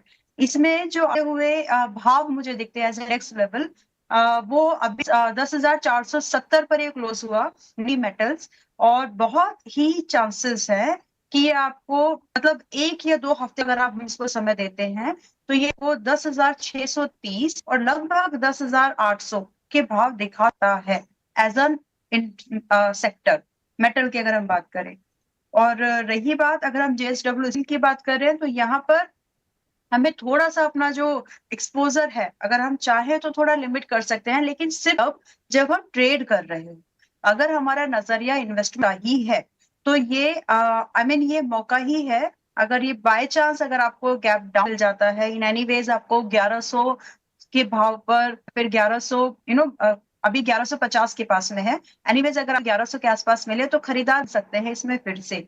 और रही बात इसमें कितनी पॉजिटिव आउटलुक बाकी है, तो ये कहीं नहीं, ये अगर मैं इस फाइनेंशियल ईयर की भी बात करूं, मार्च एंडिंग तक की भी बात करें, तो ये 1250 के ऊपर ही क्लोज होता हुआ दिखेगा। ठीक है, ओके। इस बीच आपको बता दूं, बाजार की शुरुआत हो गई है। कमजोर खुले थे हम, खुलते ही आप देखिए लो लेवल से बाइंग इंटरेस्ट बनता हुआ दिख रहा है। लेकिन हाई लेवल से प्रेशर भी एक्सपेक्टेड है। आज मंथली एक्सपायरी का दिन है, तो उठापटक तो होती है, लेकिन खुलते ही घमासान शुरू हो जाएगा तेजड़ी और मंदड़ी के बीच में, ये नहीं सोचा था। कमजोर शुरुआत होते ही तेजड़ियों ने नीचे से बाजार को खींचना शुरू कर दिया, और ऊपर से दबाव डालने के लिए मंदड़िए भी बैठे हैं। तो आज का दिन लगता है कि काफी ज्यादा मुश्किल भरा हो सकता है, काफी तनातनी, काफी रसाकसी वाला हो सकता है। निफ्टी आप देखेंगे इस बीच पूरी कोशिश में है कि 26,000 का लेवल पार किया जाए, जो कि एक मेजर रेजिस्टेंस के तौर पर बाजार के लिए काम कर रहा है। तो 26,000 पार हुआ, रेजिस्टेंस ये टूटा, ऊपर की तरफ ब्रीच हुआ, तो फिर हो सकता है कि ऑल टाइम हाइस की तरफ भी बाजार जा सकता है। छोटे छोटे रेजिस्टेंस और भी है बाजार के लिए, लेकिन फिलहाल के लिए स्थिति यही है कि बाजार में रेजिस्टेंस साफ तौर पे नजर आ रहा है 26,000 के लेवल पर। कुछ स्टॉक्स की बात करें जो कि ज्यादा लाइमलाइट में है, फोकस में है, उनमें देखिए तमिलनाडु न्यूज प्रिंट, ये स्टॉक एक दिखाई है। 6% की मजबूती इस स्टॉक में फिलहाल देखने को मिल रही है। नतीजों के बाद आप देखेंगे तो कई सारे स्टॉक्स हैं जो कि रिएक्ट कर रहे हैं। इंडस टावर्स देखिए 2.5% की मजबूती स्टॉक में है, कल भी अच्छा चला था। वोडाफोन वाला जो फेवरेबल आउटकम आया था, उसके बाद 380 रुपए का लेवल आप देखिए इंडस टावर्स में फिलहाल आपको नजर आएगा। जीएम ब्रेवरीज कल लग गया था 10% का लोअर सर्किट, आज 2% के आसपास की रिकवरी इसमें दिख रही है। 1% अभी है, 1150 का लेवल है, तो इसको भी देखना होगा। कल पीएसपी प्रोजेक्ट्स काफी अच्छा चला था, 16% की तेजी लेकर बंद हुआ। 2.5% के आसपास की कमजोरी फिलहाल इस स्टॉक में आपको नजर आएगी। नतीजों के बाद मजगांव डॉक देखिए, ये स्टॉक करीब आपको 2% के आसपास का अपमूव दिखाएगा। केफिन टेक के नंबर्स आए हैं, उसके बाद 4% के आसपास का आपको, देखिए मैं कह रहा था आपको, यहाँ पर लोगों का रुझान बहुत ज्यादा है, तो स्टॉक देखिए पॉजिटिवली रिएक्ट कर रहा है। 0.25% ऊपर आपको आईओसी का स्टॉक दिखेगा। कल ज्यादातर ओएमसी पॉजिटिवली रिएक्ट कर चुके हैं, तो आज कुछ ज्यादा एक्शन नहीं दिख रहा है। नंबर्स के बाद भी नंबर्स हालांकि आईओसी के अच्छे आए हैं, बाजार अनुमान से बेटर आते हुए दिखे हैं। एक जेके टायर को भी देख लेते हैं, क्योंकि इनके भी नंबर्स जो आए ना काफी अच्छे आए हैं। सीएट के नंबर्स हम ऑलरेडी देख चुके हैं, नंबर्स के बाद स्टॉक में काफी अच्छा एक्शन बना था। आज देखिए 5% का अपमूव आपको जेके टायर के स्टॉक में भी साफ तौर पर देखने को मिलेगा। कुछ और स्टॉक जो कि ज्यादा लाइमलाइट में है, ज्यादा फोकस में है, बाजार खुलने के बाद जहां पे एक्शन बनता हुआ दिखा है वॉल्यूम के हिसाब से या फिर प्राइस एक्शन के हिसाब से, उसमें जेके टायर का साथ दे रहा है। अपोलो टायर्स भी 0.3% का अपमूव स्टॉक में भी बनता हुआ दिख रहा है। मैम, ये नेटवेब टेक्नोलॉजीज देखिए एक बार, ये स्टॉक ना 4,000 के आसपास अब स्टेबल होने की कोशिश कर रहा है। आज भी 2.5% के आसपास का अपमूव है। काफी नीचे लेवल से चलता हुआ आ रहा है, ये अच्छे खासे मूव्स ऑलरेडी दे चुका है। अब करना क्या है जिनके पास है भी और जो फोमो में है उनके लिए भी? देखिए, स्टॉप लॉस है इसमें, जो इसका टेक्निकली एक बताना चाहती हूँ कि जो 20 दिन का मूविंग एवरेज है, एक अपन के स्टॉक्स के लिए शॉर्ट टर्म में एक सपोर्ट का काम करता है, और जब वो सपोर्ट टूटता है तो फिर अगला सपोर्ट काफी दूर होता है। तो आज की डेट में अगर आप इस स्टॉक में पहले से पोजीशनड है, पहले से आपकी होल्डिंग्स है, तो आप इसमें 3,650 का क्लोजिंग बेस पर एक स्टॉप लॉस मेंटेन करिए। और जो लोग फोमो एंट्री करने की भी कोशिश चाहते हैं, जिसमें कि इसमें चांसेस है कि एक बार ये रन अप करेगा पर थोड़ा एक अपसाइड का मूव करने वाला यहाँ से लग रहा है, तो वो लोग भी 3650 से एंट्री बना सकते हैं। यानी 4000 के आसपास अगर आप खरीद रहे हैं तो 3650 आपका एक स्टॉप लॉस होना चाहिए। एंड आपकी नजर में जो एक टारगेट आना चाहिए वो लगभग 4200 एंड 4320 का, ये दो टारगेट के लिए आप इसको चेज कर सकते हैं। इसके बाद भी अगर आपको होल्ड करना है then you should trail it at your first target. तो एक बार तो यहाँ पर एक मौका बनता है, लेकिन स्टॉप लॉस बहुत ही नजदीक और स्ट्रिक्ट रखना है। ठीक है, परफेक्ट है। इस बीच कुछ कमजोरी वाले रिएक्शंस आपको बता दूं। अदानी एनर्जी हम डिस्कस कर रहे थे, मुनाफा नीचे आया तो ये स्टॉक करीब 1.5% आपको नीचे नजर आएगा। नतीजों के बाद अगर कहीं नेगेटिव रिएक्शन दिख रहा है हल्का फुल्का तो वो है जुबिलेंट इंग्रेविया, ये 1.25% के आसपास की कमजोरी आपको फिलहाल दिखा रहा है। कुछ और स्टॉक्स, बाटा नंबर्स मैंने कहा था डिसअपॉइंटिंग है, स्टॉक में देखिए रिएक्शन भी दिख रहा है, 6% ही स्टॉक आपको नीचे दिखा रहा है। 2 लाख के आसपास का वॉल्यूम हो चुका है, 1100 का लेवल भी इसमें टूट गया है। तो ये एक स्टॉक है जो कि आपको नेगेटिविटी दिखा रहा है। रेमंड के नंबर्स के बाद भी देखिए 2% के आसपास का फॉल आपको दिखेगा। और ई क्लक्स, कल नंबर्स आए थे, बायबैक का अनाउंसमेंट था, 0.8% चला था, आज करीब 1.25% के आसपास की कमजोरी आपको दिखेगी। और अदानी ग्रुप में ही अच्छा ये अदानी एनर्जी है जिसको हम अदानी ट्रांसमिशन के नाम से जानते हैं, 1.5% का फॉल इस स्टॉक में फिलहाल दिखा है। और पीएनबी हाउसिंग यहाँ पर भी करीब 1.5% के आसपास की गिरावट देखने को मिल रही है। तो बाटा में मैम आप क्या करें? आप कह रही थी कि 1100 के आसपास खरीद सकते हैं, 1098 का लेवल है अभी। इसको 1100 से 1050 ये बाइंग रेंज है, ये एक सपोर्ट बनता है। और यहाँ पर आप लिमिटेड एक्सपोजर रख के आ सकते हैं। This is something going to happen in a similar way जो हमने सोना कॉम्स में देखा। तो यही चीज हमें यहाँ पर होते हुए दिख सकती है, बिकॉज यहाँ पर प्रॉफिट तो डिक्लाइन डेफिनेटली है, लेकिन जो वैल्यूएशन है वैल्यूएशन पार्ट पर ठीक ठाक है। तो रिबाउंड के चांसेस बनते हैं। 1050 या 1100 यानी 1100 ये रेंज वायबल है, और अभी ये 1100 के पास में ही है। स्टॉप लॉस 970 का मेंटेन करके चलना है। आप कह रहे थे कि बाजार की तेजी के लिए ना रिलायंस का चलना बहुत इंपॉर्टेंट है, और रिलायंस में आज देख पा रहा हूँ बहुत सपाट कारोबार कर रहा है 1482 के आसपास, तो 1525 पार करना बहुत इंपॉर्टेंट है। 1480 के आसपास रिलायंस फ्लैट खड़ा है, खरीदा जा सकता है। हाँ जी, खरीदा जा सकता है। और मतलब आप इसको सिर्फ ऐसे ही मत खरीदिए कि सिर्फ टेक्निकल या फिर आज इस भाव पे। जो डेवलपमेंट्स कंपनी लेवल पर हो रही है वो बहुत ही स्ट्रांग है, और वो मतलब in my opinion that was the need of the hour. Sandeep ji, IT में जो इन्होंने कदम जिस तरह से रखा है, फाइनेंस की तो बात हो गई, जियो फाइनेंशियल ऑलरेडी वो एक अलग सेगमेंट चला गया है। ब्लैक रॉक का इंडिया में आना, that's all together different thing. But now जिस चीज पर इन्होंने हाथ रखा है वो मतलब ऐसा है कि वो इमर्जिंग है और वो नीड ऑफ द आवर है, और वो इंडियन इकोनॉमी के लिए बहुत ही ज्यादा इंपॉर्टेंट था। खुद का एआई सेटअप, आर्टिफिशियल इंटेलिजेंस की जो अगर हम बात करें इंडिया में, तो दो कंपनी मेरी नजर में कर सकते हैं, या तो टाटा कर सकता है, टाटा ग्रुप, या फिर रिलायंस इंडस्ट्रीज ग्रुप कर सकता है। तो टाटा, अगर रतन टाटा जी होते तो शायद कर इसमें ज्यादा फोकस रहता था, बट बिकॉज अभी वो नहीं है, तो वो चीज टाटा जो कर सकती थी अभी वो रिलायंस ही बचती है मेरी ओपिनियन में, कि रिलायंस इंडस्ट्रीज भारत में एआई, जो खुद का एआई, खुद के ये एक बड़ा सेटअप जो बनाने की जरूरत है वो रिलायंस इंडस्ट्रीज कर सकती है। और उसी के चलते लोगों ने जो कदम डाले हैं मेटा के साथ में, दूसरे अल्फाबेट आई मीन गूगल के साथ में, तो ये बहुत ही कंस्ट्रक्टिव अप्रोच है जो कि सबको दिख रही है from the investor point of view. और डाउन द लाइन अगर हमें किसी ऐसी कंपनी को बात करें जिसमें से एक ऐसा पेड़ है आज की डेट में रिलायंस, जब इसमें से फ्यूचर में जब इसमें से अलग अलग कंपनीज निकलेंगी ना, चाहे वो आईटी वाली अलग हो गई, रिटेल वाली अलग हो गई, तो ये इन्वेस्टर्स को एक अच्छा पैसा और एक अच्छी वेल्थ क्रिएशन करके दे सकती है। सिर्फ रिलायंस इंडस्ट्रीज बहुत ज्यादा मल्टीफोल्ड जाएगा वैसा मेरा ओपिनियन नहीं है, ये डेफिनेटली बहुत अच्छे रिटर्न देगा, लेकिन जो इसमें से अलग अलग कंपनी जब लिस्ट होंगी तो वहां पर बड़ा अच्छा एक मूवमेंट बनने वाला है। तो इस नजरिए से ये एक्सप्लेनेशन इसलिए जरूरी था ताकि कंपनी का प्रोस्पेक्ट आप समझ लें। तो जो इस नजरिए से इसमें इन्वेस्टर बनकर के रहना चाहते हैं, they must invest in it. तो आप कह रहे हैं कि एआई की बादशाहत हो सकती है रिलायंस इंडस्ट्रीज के पास। कुछ ऐसा सही है। चलिए ठीक है। तो टाटा में दमखम था, लेकिन टाटा अब चूंकि रतन टाटा साहब नहीं है तो शायद हो सकता है थोड़ा सा विजन वाला भी जो एक इम्पैक्ट होता है ना वो थोड़ा सा लैगिंग हो जाए। ठीक है, टाटा ग्रुप अभी भी ऐसा नहीं है कि किसी भी चीज में कोई चीज करने में आते हैं तो वो पीछे नहीं छोड़ते कोई भी चीज को, लेकिन हाँ एक मैं विजन की तो बात जरूर मतलब होती है।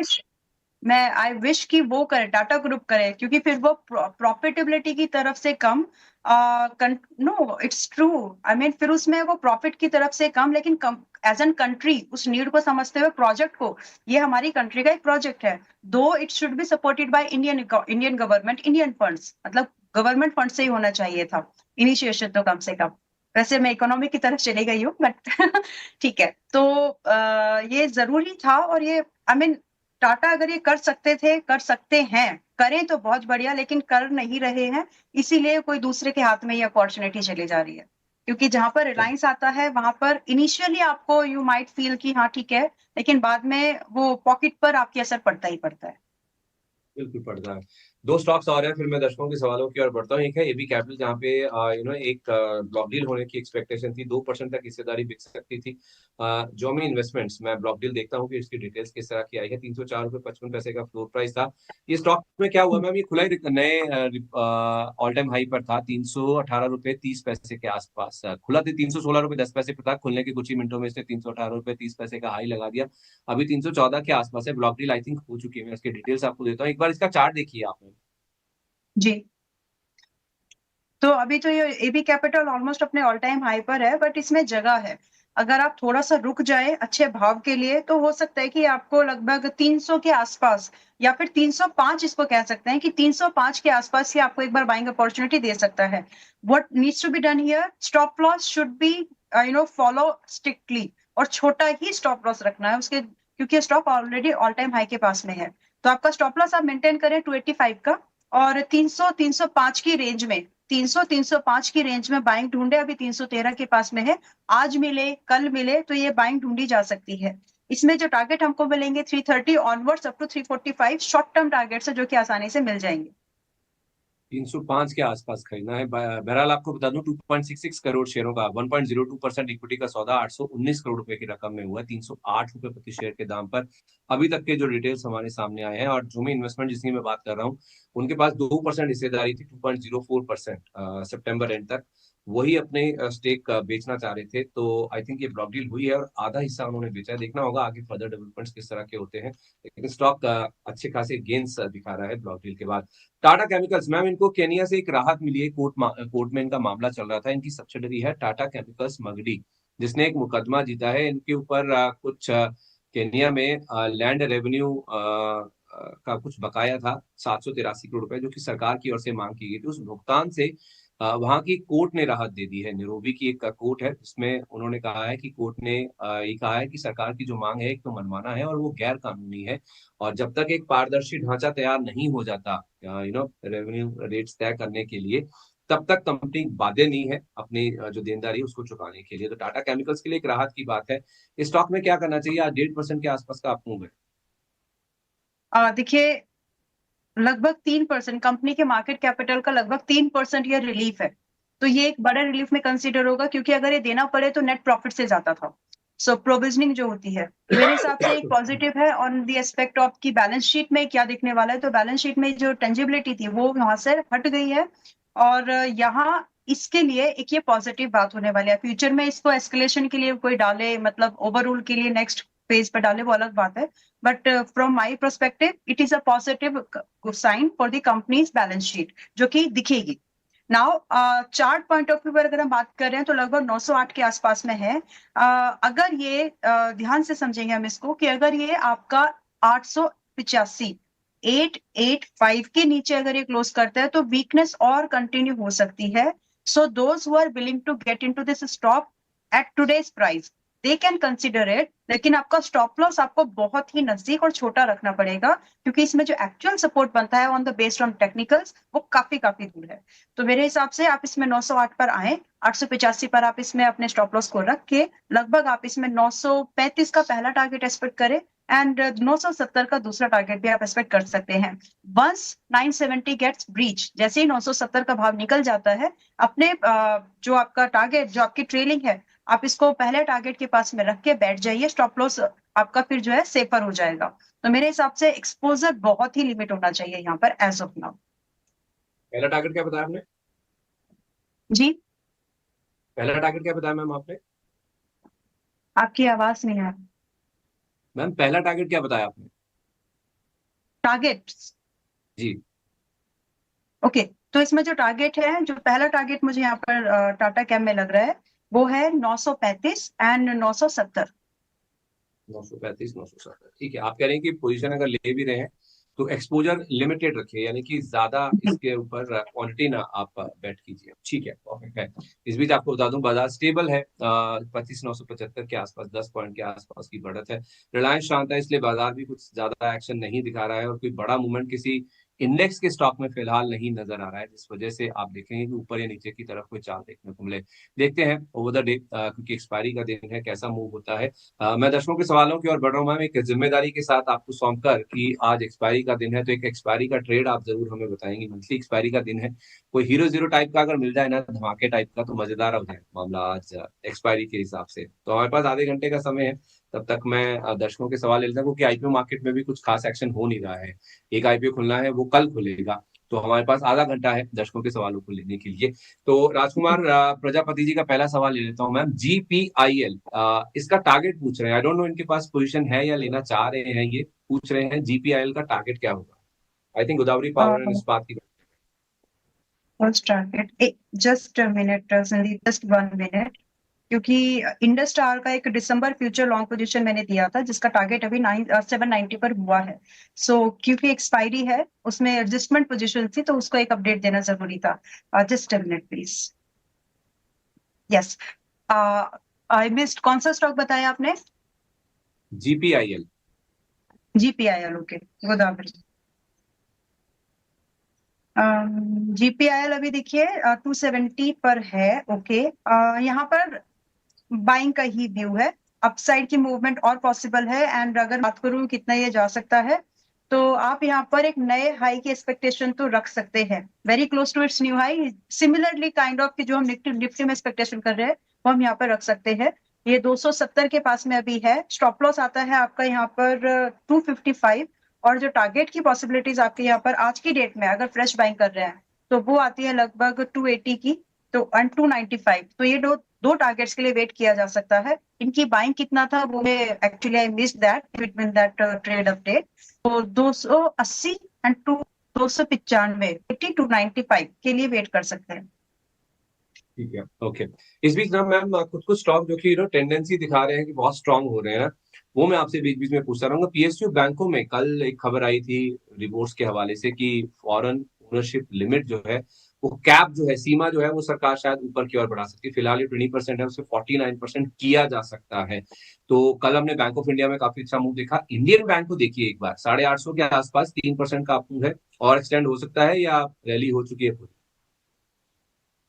इंडियन बैंक,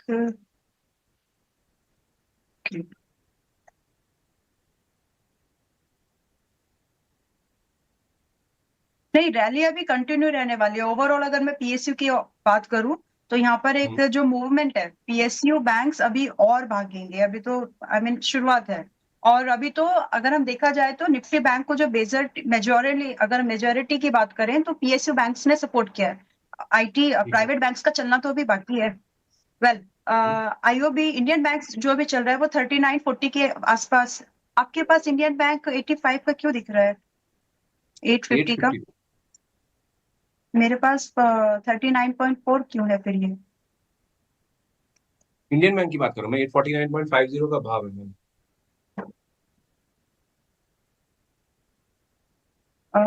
संदीप जी, हाँ, मेरे इंडियन बैंक की पास बात कर रहा हूँ मैं, बैंक ऑफ इंडिया या फिर कोई आईओबी की बात नहीं कर रहा हूँ। आईओबी है 40 रुपए के आसपास। Okay okay okay okay okay okay okay, ठीक है। तो वेल, वही मैं देख के उसको सरप्राइज हुई कि इंडियन बैंक इतना नीचे कैसे आ गया, मतलब हुआ क्या। खैर, देखिए अभी ये 850 के पास में है, और जो यहाँ से अगर इन्वेस्टिंग का व्यू है तो रखें, लेकिन अगर आपका व्यू ही बहुत ट्रेडिंग वाला था तो प्रॉफिट बुकिंग कर लीजिए, क्योंकि यहाँ से पॉसिबल है कि थोड़ा बहुत आपको एक प्रॉफिट बुकिंग एक्सपीरियंस हो, और वो प्रॉफिट बुकिंग बहुत ज्यादा प्रोलॉन्ग नहीं होगी, वो 770 तक ही जा सकती है। लेकिन अगर आप रख सकते हैं 770 के स्टॉप लॉस के साथ में, तो आप इसमें आराम से, इसमें 900 का भाव और लगभग 930 का भाव इंडियन बैंक में अभी भी देखना बाकी है। बट थोड़ा सा क्योंकि काफी अच्छा खासा स्ट्रेच हो गया है, तो यहाँ से प्रॉफिट बुकिंग एक्सपीरियंस हो सकती है। तो आपका जो नजरिया है पहले से है तो फ्रेश बाइंग मत करिए पहली बात तो, और पहले से है तो 770 का स्टॉप लॉस ट्रेलिंग जरूर कर लीजिए इस बार। मुझे ना ये चीज जाननी थी, जो आप कह रहे हैं ना कि रनअप काफी अच्छा हो चुका है, ये मुझे ओवरऑल पीएसयू बैंकों पर आपका व्यू चाहिए था। पीएसयू बैंक्स बहुत अच्छा रनअप दिखा चुके हैं। अब भी एक खबर आई है, लेकिन ये स्टॉक्स ना तब से ही चल रहे हैं, जब से पॉलिसी वाला अनाउंसमेंट हुआ ना, तब से उसके बाद से लगातार आपको दिख रहा है। तो ये जो पूरी स्टोरी है, ये क्या पूरे पीएसयू बैंकों पर एप्लीकेबल होती है कि नई पोजीशन नहीं बनानी है, जो रैली है वो ऑलरेडी पूरी हो चुकी है, या फिर मुनाफा वसूली होने की आशंका काफी ज्यादा है, या फिर सिलेक्टिवली कुछ बाइंग एरियाज हैं अभी भी? सेलेक्टिवली सेक्टर अभी भी पॉजिटिव होगा। सेलेक्टिवली स्टॉक्स में हम लोगों को दाव लगाना है, जिसमें कि पीएनबी आता है, आपका एसबीआईएन आता है। जो थोड़े छोटे बैंक्स हैं उसमें इंटरेस्ट कम रखिए, लेकिन जो अच्छे साइज वाले बैंक्स हैं जिसमें कि ज्यादा ये मौका बन सकता है, जैसे पीएनबी हुआ, एसबीआई हुआ, इनमें हमारा ज्यादा फोकस रह सकता है। When it's comes to PSU banks का ये एफडीआई वाला जो न्यूज है, इसका इम्पैक्ट ज्यादा किधर देखने के लिए मिलेगा, तो मेरा नजरिया उन स्टॉक्स पर ज्यादा है। और इसीलिए अगर आप, मुझे तो याद है, आई होप कि यूजर्स आई मीन व्यूअर्स को भी याद होगा, मैंने चीख चीख के एसबीआई को 810 800 के भाव पर बाय करने के लिए कई बार बोला कि आप इसको खरीदिए, और हो सकता है कि आज ये 940 का जो नेक्स्ट टारगेट था उसको भी हिट कर दे। तो अच्छा खासा मूवमेंट एसबीआई ने 810 के भाव से दिया है, बट स्टिल चांसेस, अगर आप अभी भी खरीदार बनना चाहते हैं तो बन सकते हैं, लेकिन रिस्क बढ़ गया है, उतना ही ध्यान रखिएगा। इनफैक्ट कल भी मैंने इसमें बाइंग की ही रिकमेंडेशन दी थी, लगभग जब ये 900 के आसपास था, 905 910, और आज ये 935 पर है। बट ध्यान इतना ही रखना है कि अब ये महंगे हैं, तो महंगे जब आप खरीद रहे हैं तो वहां पर आपकी प्रॉफिट बुकिंग तो डेफिनेटली आती है। तो दूसरा नजरिया वहां पर ये आ जाता है कि जब आप महंगी चीज को खरीद रहे हैं ना, तो आपको उतना मूव देने के लिए उसको ज्यादा समय लगेगा।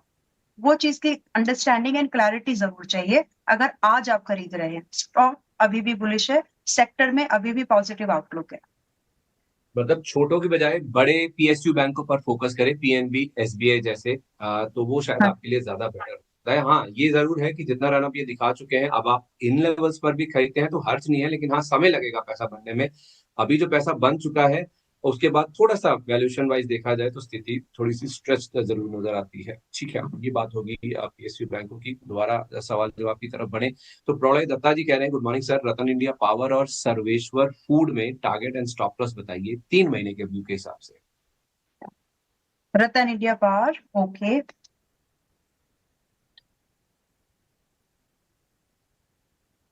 रतन इंडिया पावर अभी 11 रुपए पर है और 3 महीने का आपने आउटलुक पूछा है। थोड़ा सा देखिए, अगर आप पहले तो आप टारगेट की बात मत करिए, आई एम सॉरी टू से, लेकिन वो वही है यहाँ पर जो दिख रहा है।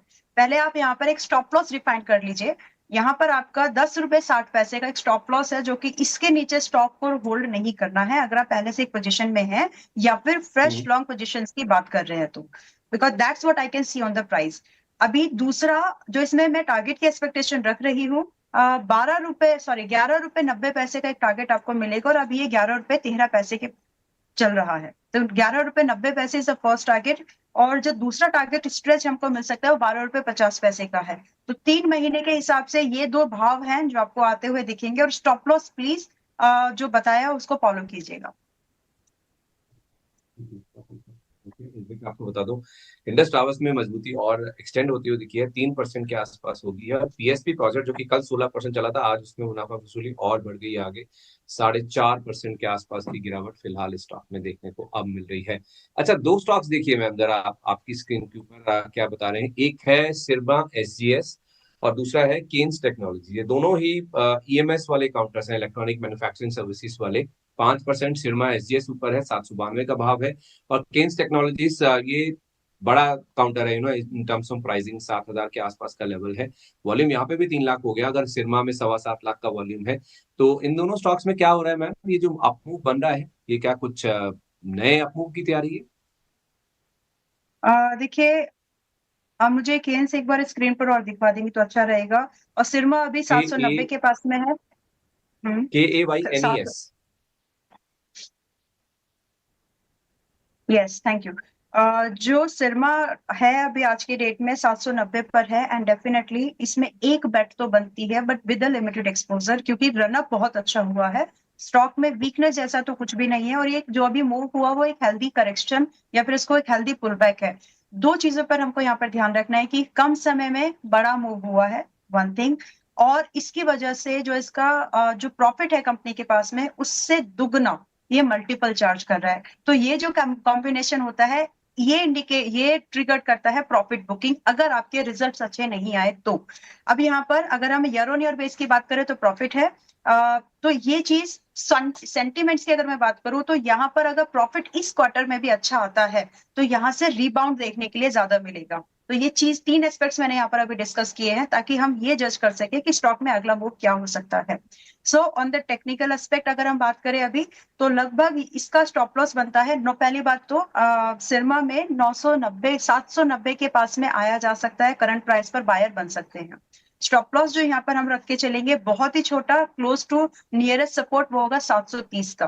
एक्सपेक्टेशन जो टारगेट की मैं यहाँ पर देख रही हूँ, मुझे आसानी से यहाँ पर 830 और फिर इसके बाद में एक नया हाई बनते हुए दिखता है कुछ ही हफ्तों के अंदर। तो ये एक मूव को कैश एंड कैश किया जा सकता है, और लेकिन एक्सपोजर कम रखिएगा क्योंकि ये महंगा है in terms of multiples, in terms of price की मूवमेंट जो अभी रिसेंटली हुई है।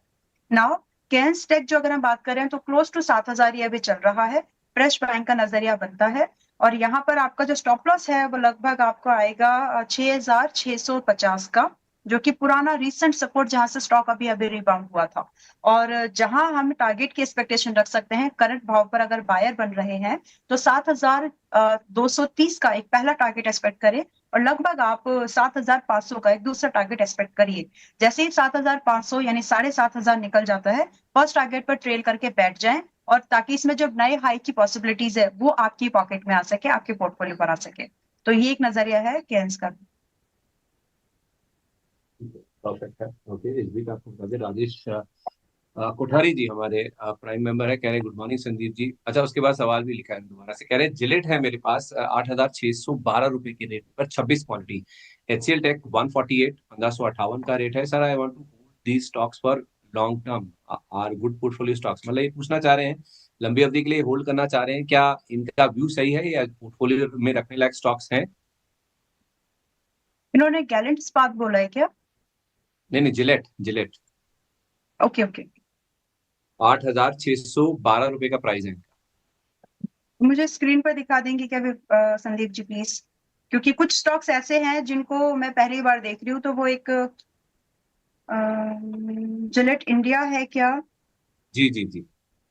ओके ओके, ठीक है। पोर्टफोलियो में रखने लायक तो नहीं लग रहा है, लेकिन अगर आप टेक्निकल की बात करें तो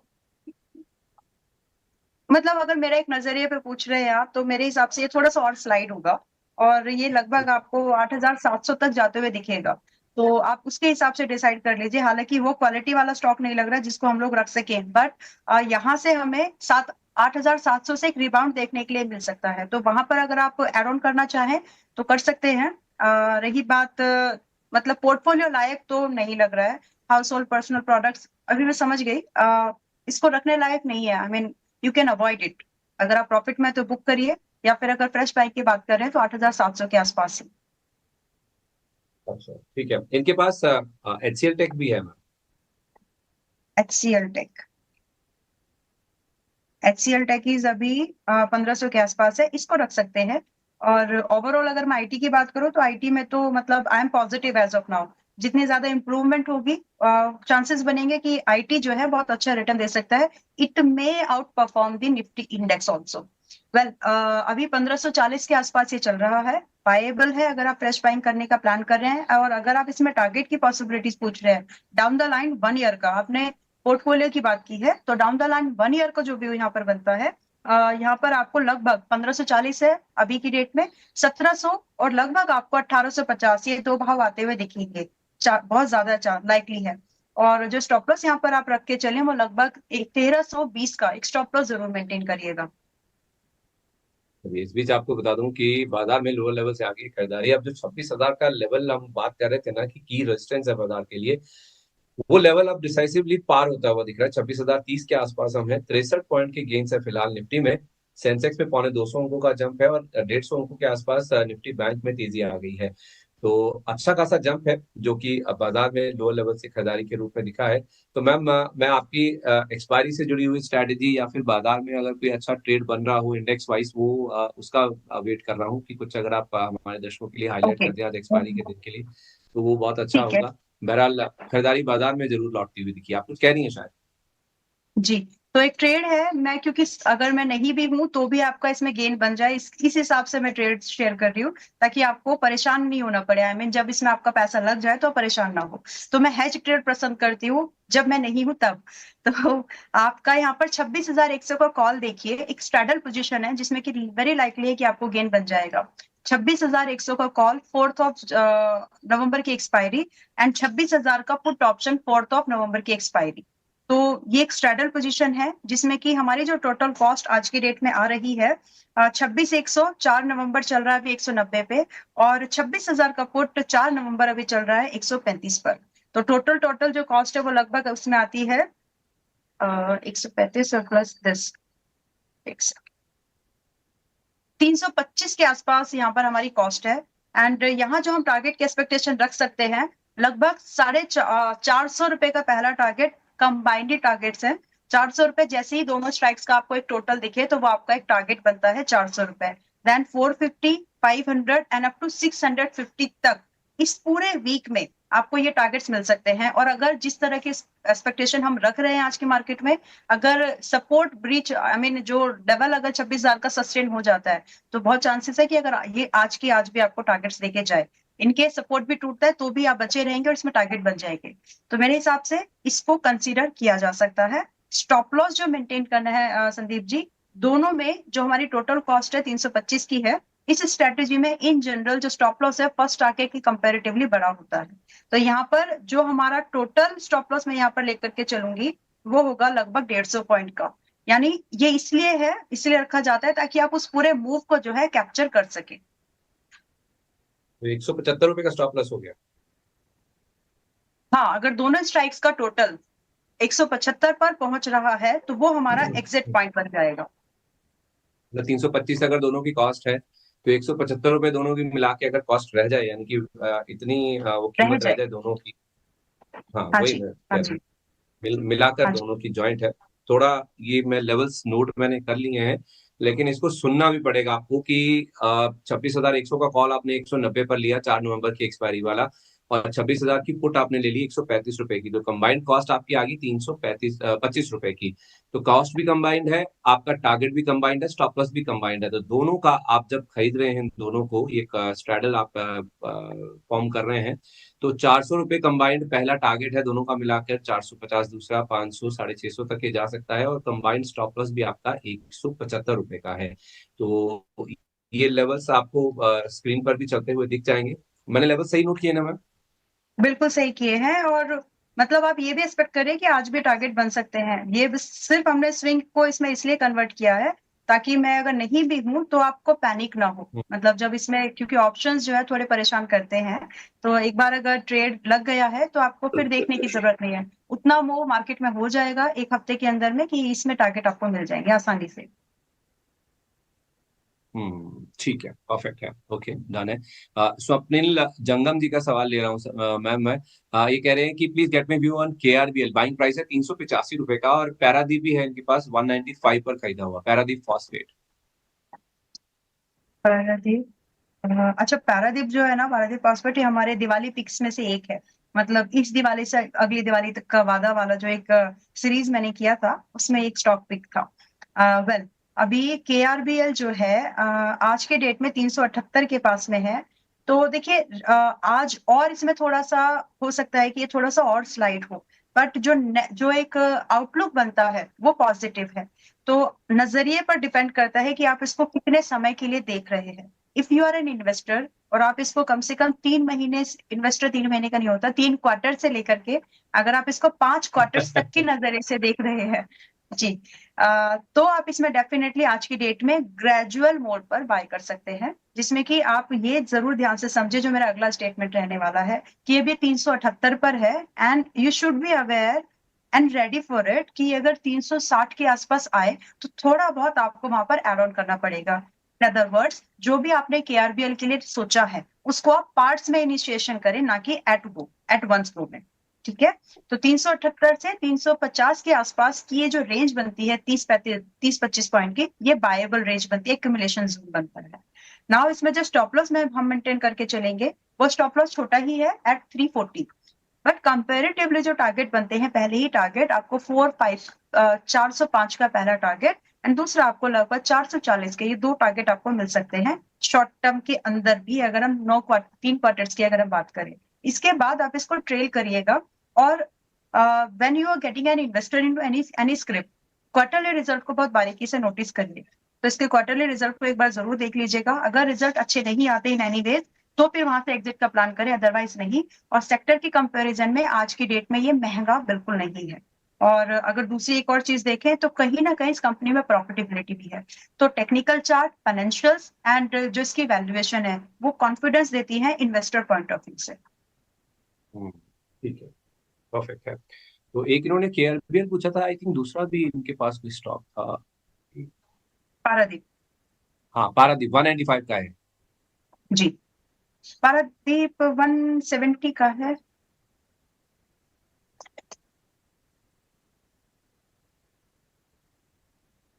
25 रुपए पर शेयर लॉस है। हाँ, अच्छा, उनकी बाइंग उतनी है, ओके ओके।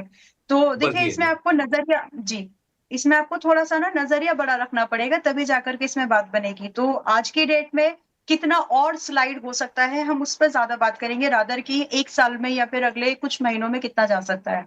तो इसमें जो मैक्सिमम स्लाइड बचा है वो 155 तक ही बचा है, इससे ज्यादा नीचे तो ये नहीं जाने वाला लग रहा है इन एनीवेज।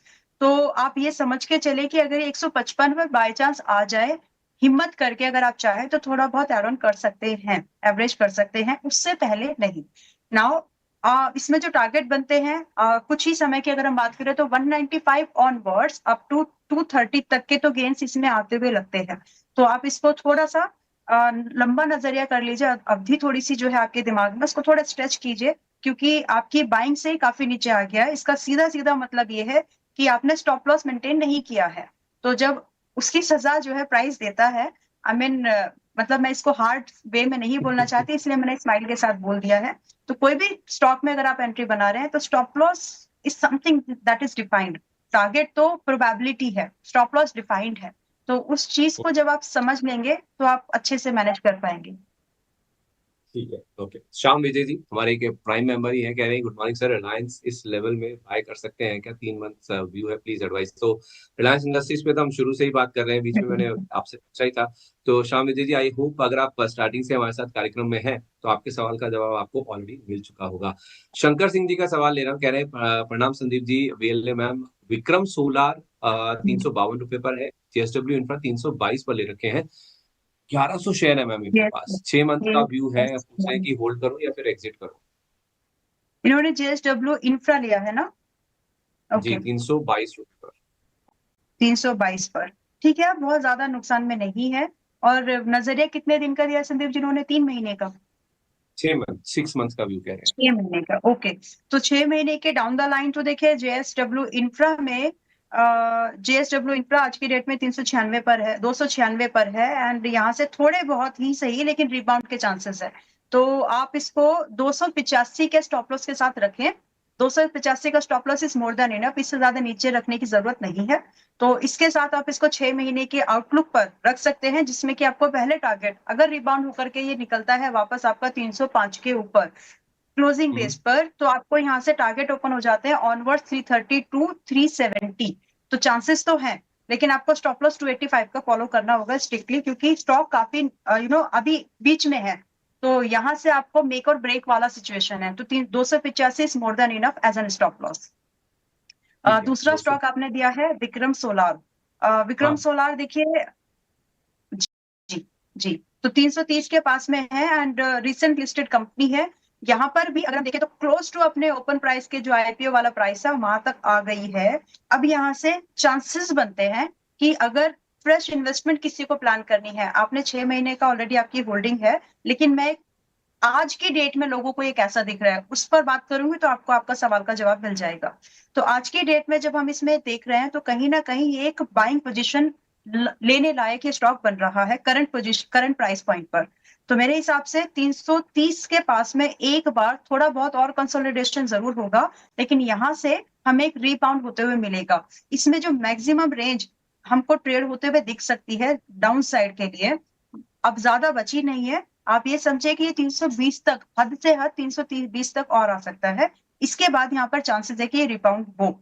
तो आप इसको 320 के लेवल, आप इसको 315 के सॉरी आप इसको 310 के स्टॉप लॉस के साथ होल्ड करिए, और इसमें एक्सपेक्टेशन ऑफ द टारगेट जो आप रख रहे हैं लगभग 350 से लेकर के 380 के जो ओपनिंग डे वाला जो भाव था, हाई भाव 380 के आसपास तक के भाव आप इसमें देख सकते हैं। तो स्टॉप लॉस जरूर ध्यान में रखिएगा 310 का। और ये क्यों स्लाइड हो सकता है, क्योंकि अभी महंगा है, सेक्टर के कंपैरिजन में दुगने मल्टीपल्स पर है, हालांकि there is a profit in the company जो कि सिग्निफिकेंट है। ठीक है, तो आप कह रही हैं कि 320 के आसपास मिले तो ये एवरेज भी कर सकते हैं। पहले इन्होंने 352 हाँ पर जी, ले रखा है। हाँ जी, हाँ जी। तो इनका एक मोटा मोटा अगर ये 100% से एवरेज कर रहे हैं तो मोटा मोटा इनका एवरेज प्राइस लगभग 325 का होगा। तो एग्जिट जो है इनको जल्दी मिल जाएगा। ठीक है, ओके।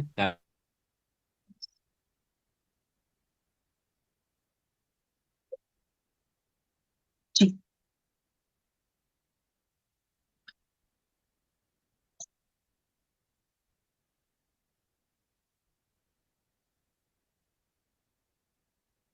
क्या बोल रहे हैं?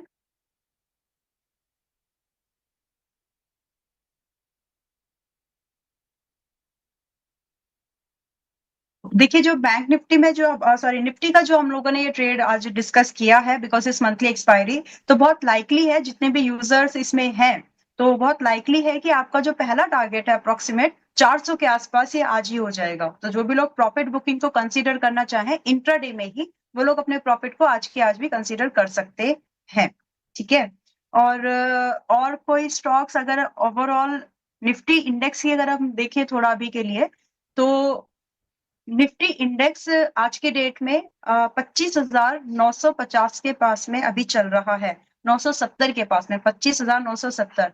तो वीकली रेंज जो एक मोटा मोटा जो एक हम समझे कि रेंज, क्योंकि हम जो यहाँ पर ट्रेड कर रहे हैं वो एक रेंज ट्रेड कर रहे हैं, तो जो एक रेंज ट्रेड इस हफ्ते में हमको होते हुए दिख सकते हैं आने वाले 6-7 दिन के अंदर में। तो आप ये मान के चले कि 25,800 से लेकर के नया हाई बन सकता है। तो एक लगभग 400 से 500 पॉइंट की रेंज है इंडेक्स लेवल पर जो कि ट्रेड हो सकती है। दैट वाज द रीजन कि हमने ये स्ट्रैडल ट्रेड प्लान किया है। I hope Sandeep ji is here now. मेरी आवाज सुन पा रही हैं आप? मैं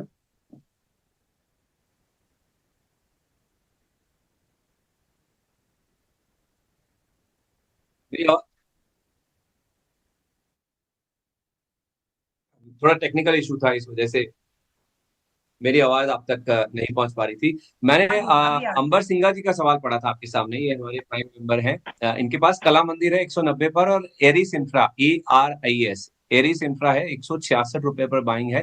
ये कह रहे हैं कि अगर 2 से 3 हफ्ते का स्विंग ट्रेड लेना चाहते हैं वो, तो क्या उस हिसाब से ये रख सकते हैं इन दोनों शेयरों को? कला मंदिर जिसे हम साई सिल्क से नाम से जानते हैं, और दूसरा है एरिस इंफ्रा। कैरिस के Aris infra. Aris ARIS। Okay okay okay okay okay okay. तो देखिए कला मंदिर जो अभी है 215 के भाव पर है। 2-4 हफ्ते का व्यू ही आपने पूछा है, तो आपको बिल्कुल यहाँ पर एक व्यू तो रखें, बट यहाँ से आपका जो स्टॉप लॉस है वो बहुत डिफाइंड है 198, जो कि कल का क्लोजिंग प्राइस है। तो 198 के स्टॉप लॉस क्लोजिंग के साथ में आप इसमें आ सकते हैं, जिसमें कि टारगेट की एक्सपेक्टेशन आप 235 से लेकर के 255 तक रख सकते हैं। ये 2 हफ्ते का आउटलुक है, 2 से 3 हफ्ते का बस। और इसमें आपको स्टॉप लॉस मेंटेन करके जरूर चलना चाहिए। स्टॉक पॉजिटिव है, पॉजिटिव इसमें ब्रेकआउट अभी हुआ है। इनफैक्ट अगर 255 निकल जाता है तो भी आप इसको ट्रेल करके फर्स्ट टारगेट के पास रख सकते हैं। नाउ आज हम बात कर रहे हैं अभी एरिस इंफ्रा के बारे में, जो कि 165 के पास में अभी चल रहा है। यहाँ पर आप चाहे तो आप इसमें थोड़ा सा और वेट करिए, लगभग 162, 162, 1-2% और डिक्लाइन हो सकता है।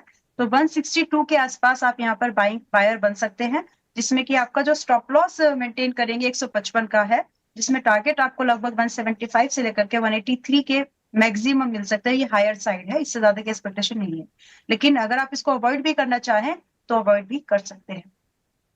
ठीक है, ओके। एक आखिरी सवाल ले रहा हूँ मैम, संजीव कुमार जी का। कह रहे हैं, good morning Sandeep sir, I have the following stocks with a long term investment view, please be kind enough to ask for average price in these. 1 2 3 4 5 share है मैम। एक है यथार्थ हॉस्पिटल, दूसरा है ट्रांसरेल लाइटिंग, यथार्थ तीसरा विंता लैब्स, या तीसरा यथार्थ सिरमा मैं नोट डाउन कर लेती हूँ, मैं नोट डाउन कर लेती हूँ। यथार्थ है, यथार्थ है, ट्रांसरेल लाइटिंग है, विमता लैब्स ट्रांसरेल है, है, ओके, चौथा इप्का सिरमा लैब्स, एसजीएस है, जिस Ipca Vimta labs, labs VIMT है, Vimta labs. Vimta, okay okay okay okay, Vimta labs, ठीक ठीक है, है। हाँ। और चौथा है सिरमा SGS, जो हम ऑलरेडी बात कर चुके हैं। अभी बात कर चुके हैं उसके लिए, तो और ठीक पांचवा है। है राजू इंजीनियर्स।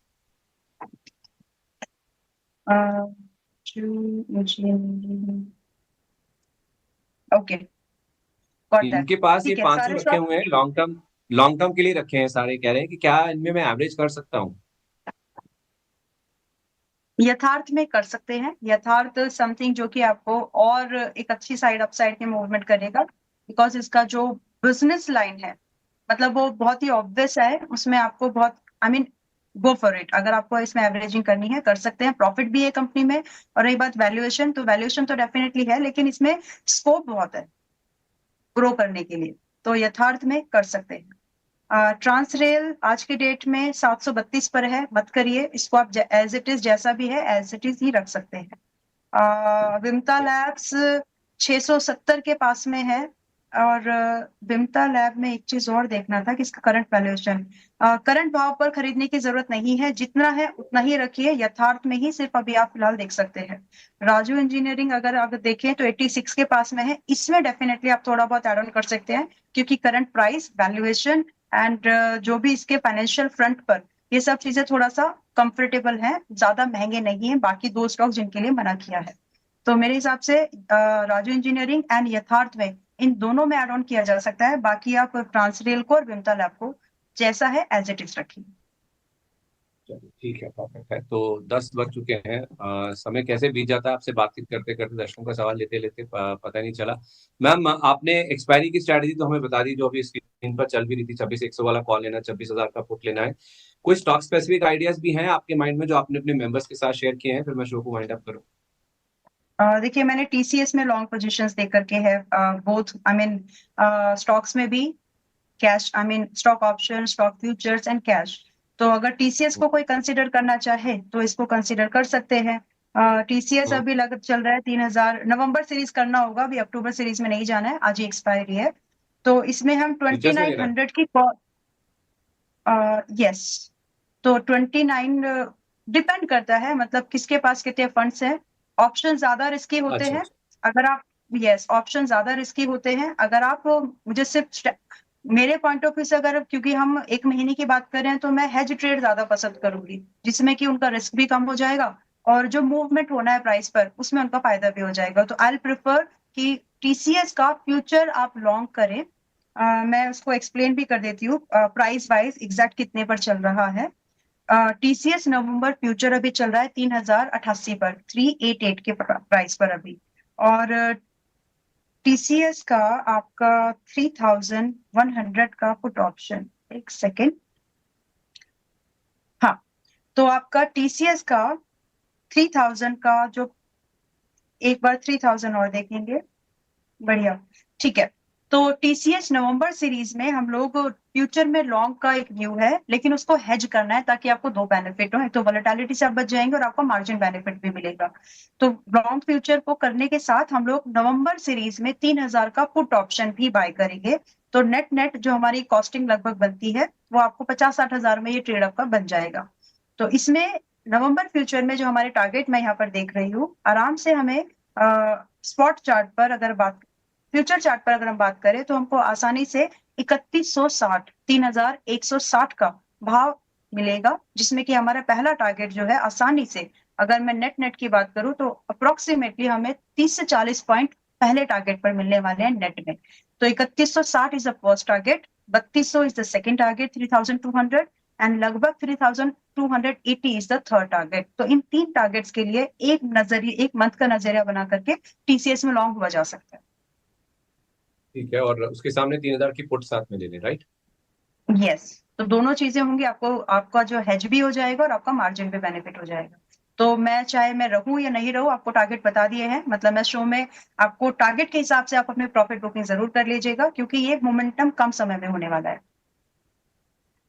ठीक है, परफेक्ट है। आपके साथ एक्सपायरी वाले दिन जुड़ने का यही फायदा होता है कि एक्सपायरी की स्ट्रैटेजी भी मिल जाती है और स्टॉक स्पेसिफिक तो एक्शन भरपूर देखने को मिलता है आपकी साइट से, जैसे आप अपने मेंबर्स के साथ शेयर करती हैं। बहुत शुक्रिया आपका मैम, थोड़ा सा विलंब हो गया आपके दैट्स फाइन, इट्स ज्वाइन करने में। जिन भी स्टॉक्स को लेकर बातचीत हुई है, दर्शकों के सवाल या फिर जो मैंने आपसे पूछे हैं, आपने जो राय दी है, उनमें कोई डिस्क्लेमर मैम? देखिए बहुत सारे स्टॉक्स हुए हैं, बहुत सारे स्टॉक ऐसे थे जो मैंने मेंबर्स को रेकमेंड किए भी हैं, कुछ कैश में, डेरिवेटिव्स में, तो वहां तो ये शफलिंग होती रहती है, तो वहां वो चीज तो मैं बीच बीच में जैसे मुझे याद आया मैंने इन्वेस्टमेंट बताया ही है। But in my personal holding ऐसा कोई स्टॉक आज नहीं आया जो मेरे पर्सनल होल्डिंग में है, तो दैट्स द डिस्क्लेमर। चलिए, बहुत शुक्रिया आपका, थैंक यू सो मच अपना कीमती समय आज हमारे साथ शेयर करने के लिए। Wish you very good day ma'am. Thank you so much. प्रतिभूति बाजार में निवेश बाजार जोखिमों के अधीन है। निवेश करने से पहले सभी संबंधित दस्तावेजों को ध्यान से पढ़ें।